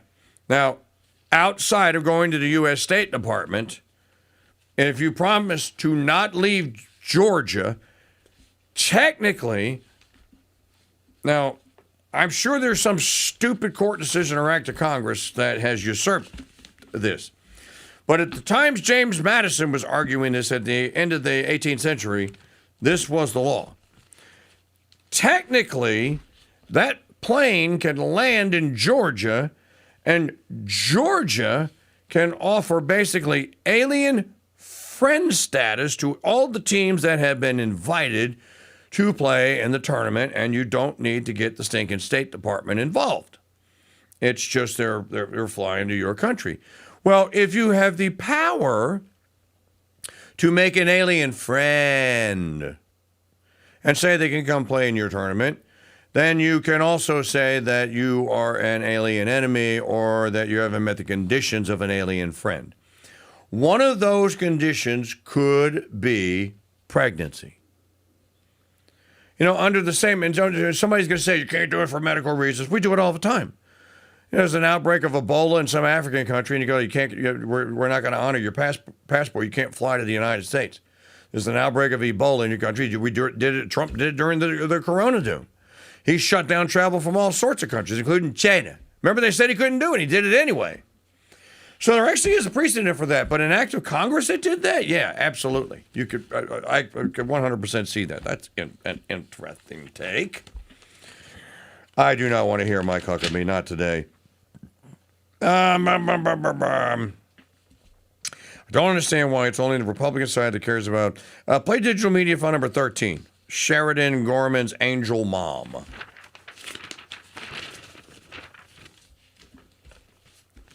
You think of Abrego Garcia, the gangbanger who was illegally in the United States, and think of the who was the scumbag that murdered little Laken Riley. His name will come to me in a moment. We're all here illegally. So that's what this, why does this continue to happen? You know, you have all of Europe realizing that they have to get rid of Arab men, Muslim Arab men, from their countries, or they're going to be taken over from within if they don't. That's what Europe is realizing right now. That's why Frank Wright is becoming so popular, our friend, Frank Wright, because of that realization. So here's Sheridan Gorman's Angel Mom. I understand that you're here for a reason. I don't understand why it's only the Republican side that cares about our American children. And I know that you're a mother. I know that you're a father. I deeply value that. But basically what you just did, what you said was, I'm so sorry for your loss. I have a daughter too. I have a son. I feel your pain. You don't. You don't feel my pain. Because the next words out of your mouth were, but. There's no but. When your child is in a coffin, there's no but. And I need you to understand that. And if you ever want to talk about it, I'm here. I'm going to buy you a bench. You can put that on the record. I'm going to buy Congress a bench. And they can come and sit and hold my hand and look me in the eye and explain to me why illegal immigrants are more important than my daughter. I really want to know because I don't understand. They are more important than your daughter because these people are sinister and evil. And they do not want the United States of America to exist as the alleged paragon of freedom and virtue that it is. And I'm telling you, with the 250th coming in, it's right here. It's 3 days away now. Today is the day that John Adams will debate John Dickinson in the greatest debate, as Adams called it, of all time. And it was Dickinson basically arguing that the Declaration of Independence was passed, that would lead to a war with the mother country, with Great Britain, and he was a Quaker, and they are anti-war. There is no just war if you're a Quaker. There just isn't.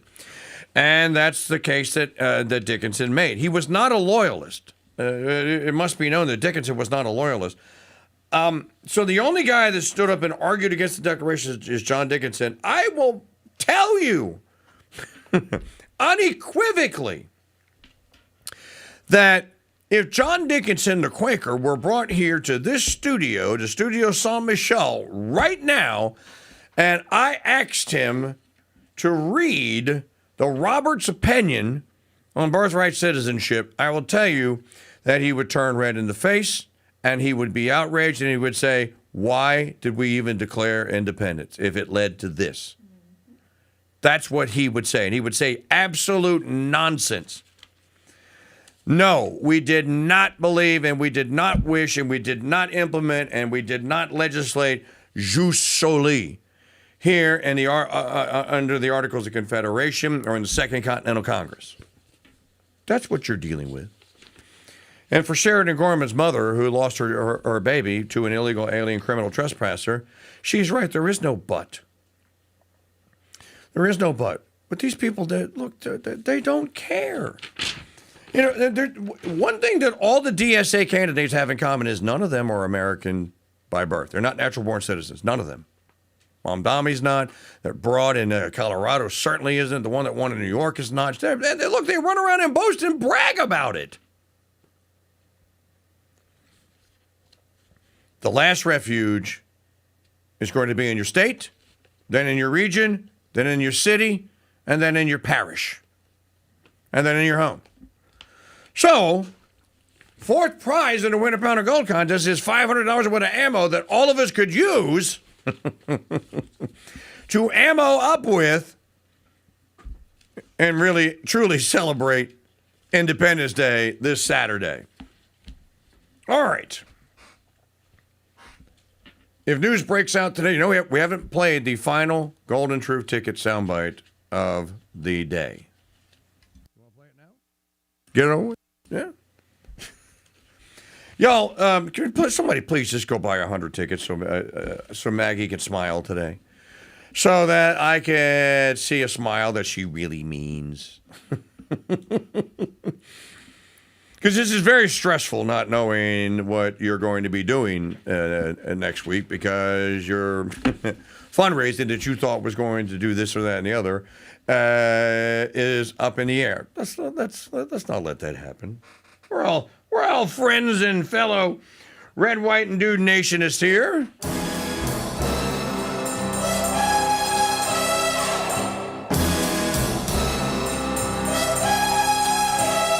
Oh, you know what that means.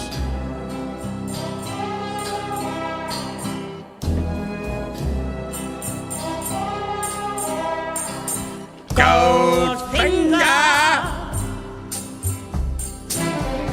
He's the man with the Midas touch. A spider's touch. Such a cold finger beckons you to enter his web of sin. But don't go in.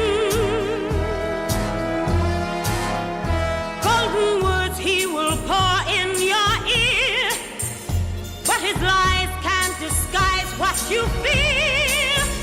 For a golden girl knows when he's kissed her, it's the kiss of death from Mr. Goldfinger. All right, Dame Shirley Bassey taking us out. She brought us in. And that's from Shirley Bassey's greatest hits, caller number 3. We're going to give away the last Golden Truth ticket, your last chance to win. From now on out, the only way you get one is to go to winapoundofgold.com and buy one. Who is going to be our lucky winner today? And here we go. Shoot. I'm eavesdropping on what Maggie is talking about here. I would encourage all of you to read the dissenting opinion from Justice Thomas on the Birthright Citizenship. I'm just reading some of our signal chat messages. I agree that we could use a Frank Right movement here in the U.S., Janie. I agree with you. I also agree with you that, yes, we can formulate a one sheet for you to hand to a legislator or to email to them or to call them on the phone and say, well, if you thought about point 1.1. I would say, though, that I've already given it to you. I've given you the four options that are available. And then there is the Ogles. I wasn't thinking of the Ogles and the, what's it called? The Anchors Away Act, which would, I don't know if it would ever get out of the Senate, but I'm sure that Trump would sign it. And again, they would sue. There would absolutely be a lawsuit, and there would be... So, you have Act of Congress, you have Constitutional Amendment, you have nullification, interposition, or you have secession.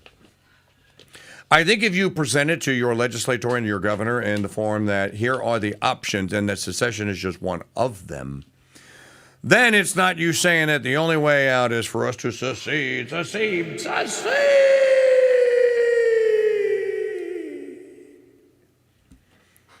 because you've given other options. That way you're not a radical either. You're just a radical touching a nutbag. No, I'm a pretty reasoned individual, and I can actually make that argument for my version of the solution. Can you make your argument? Do you even have a solution? What's your argument? Who am I going to? Oh. So that you could take it from the show. I don't have anything else really to add to that, other than I could give you technicalities or technical stuff, and you could reference this or that or the other. All right, let us go to the Win a Pound of Gold ticket winner hotline for Sean. Is it Renier? Possibly, if you're of a French descent. It's a mix of Renier and Rigner, but yes. I like Renier. Me too. I was told that means I reign over, so I don't know what that means. I like Renier because I'm studying French, and I'm in my 4th year, and that's what I looked at it and went, oh, Renier. There you go. Which means you might be descended from royalty. That's what I would have been told. I would think anytime you see Reg or Ren, or the French version is Reign, or it could also be Roi, R-O-I, or Roi. Anytime you see any of those combinations that have anything to do with kingship or Reg, there's a very good chance you descended from nobility or from nobility. So you may be, Sean, and as we would say in French, oblige nobile. I'm not counting on it. Well, Sean, you are the last winner, and I do not remember you ever winning before, so I think this is your first time. I have not. I have listened to you since probably 2010-ish. Wow. Off and on, followed you to here. Work gets in the way of listening every day, but I do the best I can. Well, Sean, that is fantastic, and thank you so much. 2010. You know, you people that are listening to this on all the other network outlets are going like, well, how does this guy have an audience that spans 16 years? And one caller said 2008, so 18 years. I don't know. Maybe we do things right. Maybe I could even tell you the caller you had was talking about astronomy. Can't remember his name. I wish I could because it was a really good call, and that just hooked me. I was driving through the hills of West Virginia. I was like, who's this guy? And I found you, and I stuck with you. Isn't that interesting that the conversation was about stars and planets, and it had nothing to do with patriotism? You were on the Patriot Channel at that time, or politics or anything of the sort. I was probably talking about hydrocarbons on Titan or something like that. That's awesome. Well, Sean, what will you do with the gold if you win it? Oh, I don't know. Hang on to it, sell a little bit of it. Depends on where things head. You know, it seems to be the consensus. Let me just tell everyone that's out there listening that, so last year, and I made this mistake, and I won't ever do this again, because we were both terrified what we had done. Andy shipped us the gold from Miles Franklin, because I'm thinking like, oh, I'm going to take a bunch of pictures of it and show it to everyone and prove that we had it and this and that and the other. And then Andy Scheckman, and I didn't realize that, well, wait a minute, you're shipping like $40,000 in gold around. How are you going to insure it? So I finally, FedEx was like, no, not no, but hell no. UPS was like, no, not no, but hell no. So I called Andy. I'm like, dude, what am I supposed to do? And he goes, well, establish your own gold sales business. That's one thing. Or you can actually do it via the post office. And it's a process that no one knows about, that's not used very much anymore. It's called insurance and certification. And you can only wrap it in this called certification paper.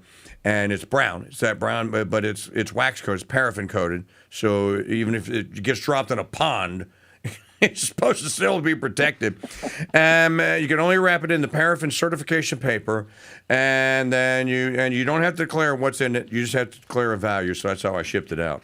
But having the gold coins here, gold is not what you think in color. At least those coins weren't, and they were in 0.995 pure. When I got them, I'm like, wow, that's such a unique color. And you can see it in the pictures, not the AIs, but the pictures that we actually took. We took about 100 pictures of it while it was here. And you can see in the actual color. It's a beautiful metal. I can see why people used it and fell in love with it, and why so many men pursue it. Because when you see it in real life and in person, it's not what you think. It's more beautiful in person than it is in photograph. So, well, look, best of good luck to you. You only got to wait a day. Oh, you have the code. You have the code word. I did. I gave Maggie my sarcastic answer first. Which was? And then I gave her the real answer. The Supreme Court justice change. And then I gave her the real one. Justice change. Of chump change. Chump change, yes, for the win. Well, Sean Renier, good luck, my friend. Nice to have a conversation after 16 years. Great. I've tried on many occasions to get to see you when you're in Tampa and other places. I could just never make it happen. Well, one of these days. One of these days, people will start inviting me back to their events, and hopefully we'll get to meet. Sean Renier, our last champion here on the Golden Truth Ticket on-air portion of the contest. It's been a great contest. Sean, thank you very much. Good luck to you, brother. God bless you. Thank you. God bless you, too, and I will pick up some more. All right, Sean, thank you. That's the spirit. That's what we love to hear. All right, you people. That's it. We're not giving anything else away. The only way you're getting it is if you go buy it. Wait a minute.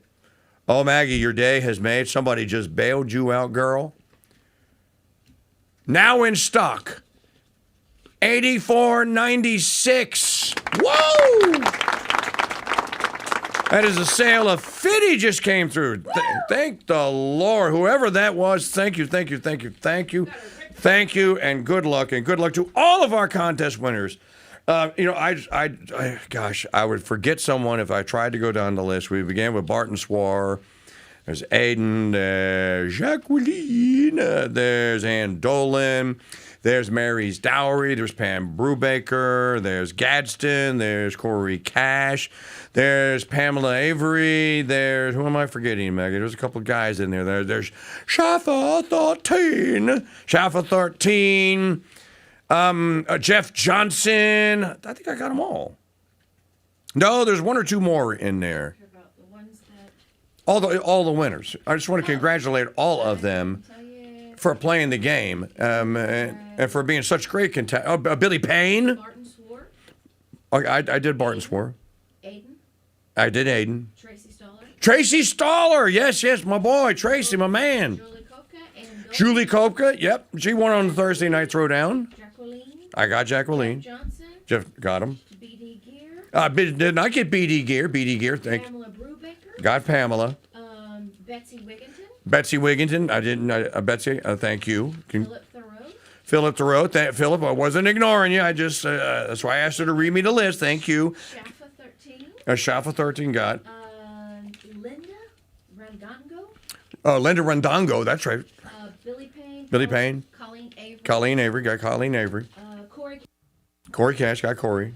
Gadsden. And then Gadsden. And then Sean Renier. Hey, our contestants have all been so fantastic. You guys, your enthusiasm is so inspiring. I just want to, if I could give an award for enthusiasm, okay, I have to give a male and a female. I'd give Billy Payne the male award for enthusiasm because he was like a teenager that won an FM classic rock music set of concert tickets or something. He was very excited, and I remember that call. I mean, you're all great callers. It was all great fun. And then all of the female callers, all of you were ready. It would be very difficult to pick a winner. And since I know that I can't ever escape out from that box, I'm not going to name one. You're all winners in my book. But what a great contest it has been. I hope you all enjoyed it and had fun. You know, no one is doing this anymore. I hope that Mr. Beast finds out about this. It's not over. I know this. The contest part of it is. Because I think that he would appreciate the fact that there's someone else that's actually doing contests. You know, he showed up on an episode of the last season of Survivor on the 50th, and it was because the fans demanded that that you bring Mr. Beast on, and so they did. And he didn't just show up empty-handed. He showed up with $1 million in typical Mr. Beast fashion. He showed up with $1 million. And it had a little game, kind of like ours. And if the Survivor contestant survived the challenge, then he would give the $1 million and add it to the kitty. And so it was a $2 million prize. And I just think that, you know, it's one of the things that we're trying to preserve here. These contests like this form community. You guys are all a family out there. And when you hear one of you win, even if it is Shuffle 14, I'm messing with Jeff. Even if it is Jeff, you go like, oh, that's so awesome that Schaefer won. I don't think you guys realize that you have this magnificent, marvelous community that you all call a home to, which is why all of it, many of you should be in the official Mike Church Show Signal chat group. We chat in. Very soon, we're not going to have to use Signal. We're going to actually have our own server, and you can be completely safe and secure in knowing that, no, we're not selling your messages to anyone. So that's all going to happen. A great contest. Thanks to all of you that played, but we're not done yet. We got 8,491 tickets left to go. Imagine that counter being at 0 on Friday morning. By the way, Friday morning is going to be a very, very special broadcast. It will not be a usual Mike Church show. It will be about giving the gold away, and we're probably going to do it in the big living room so that we can put some accoutrement out and really do a camera shot on the actual tickets and really play it up for all of you. So it'll be a very entertaining show. And depending on what happens tomorrow, it may not start until 8 a.m. If I have to do a Jerry Lewis telethon tomorrow night to 11:59 to get to a certain number of Golden Shoe tickets, we will. But why wait? Go winapoundofgold.com. So again, congratulations to all of you. We love all of you, and thank you so much for playing. It's so nice to know there have been years when we have played sound bites and they did not produce calls. True story. So we had to roll them over to the next day. Didn't happen this year. So, all right. If news breaks out today, we will break in big news. If not, have a safe and blessed remainder of this feast day of Saint Aaron. And today is the 1st of July. It is the Feast of the Most Precious Blood. Congratulations to all you SSPXers out there. You've got a set of bishops. 4 new bishops, sorely needed, and you needed that, so congratulations. And who else was the saint? Blessed Juniperus Sarah. What an irony. On the first day of birthright citizenship, it's the feast of illegal, unconstitutional birthright citizenship. It is the feast of Juniperus Sarah, the patron saint of all the California missions. What an irony. Folks, God bless you and Mary keep you. Go to winapoundofgold.com. He's got the truth on his side. The liberals can run, but they'll never hide. He's a friend of Mr. Madison as he fights all leftisms. He supports our troops over there. Stands up to the kooks from care. He's the king, dude, of the nation of dude. Red, white, and dude.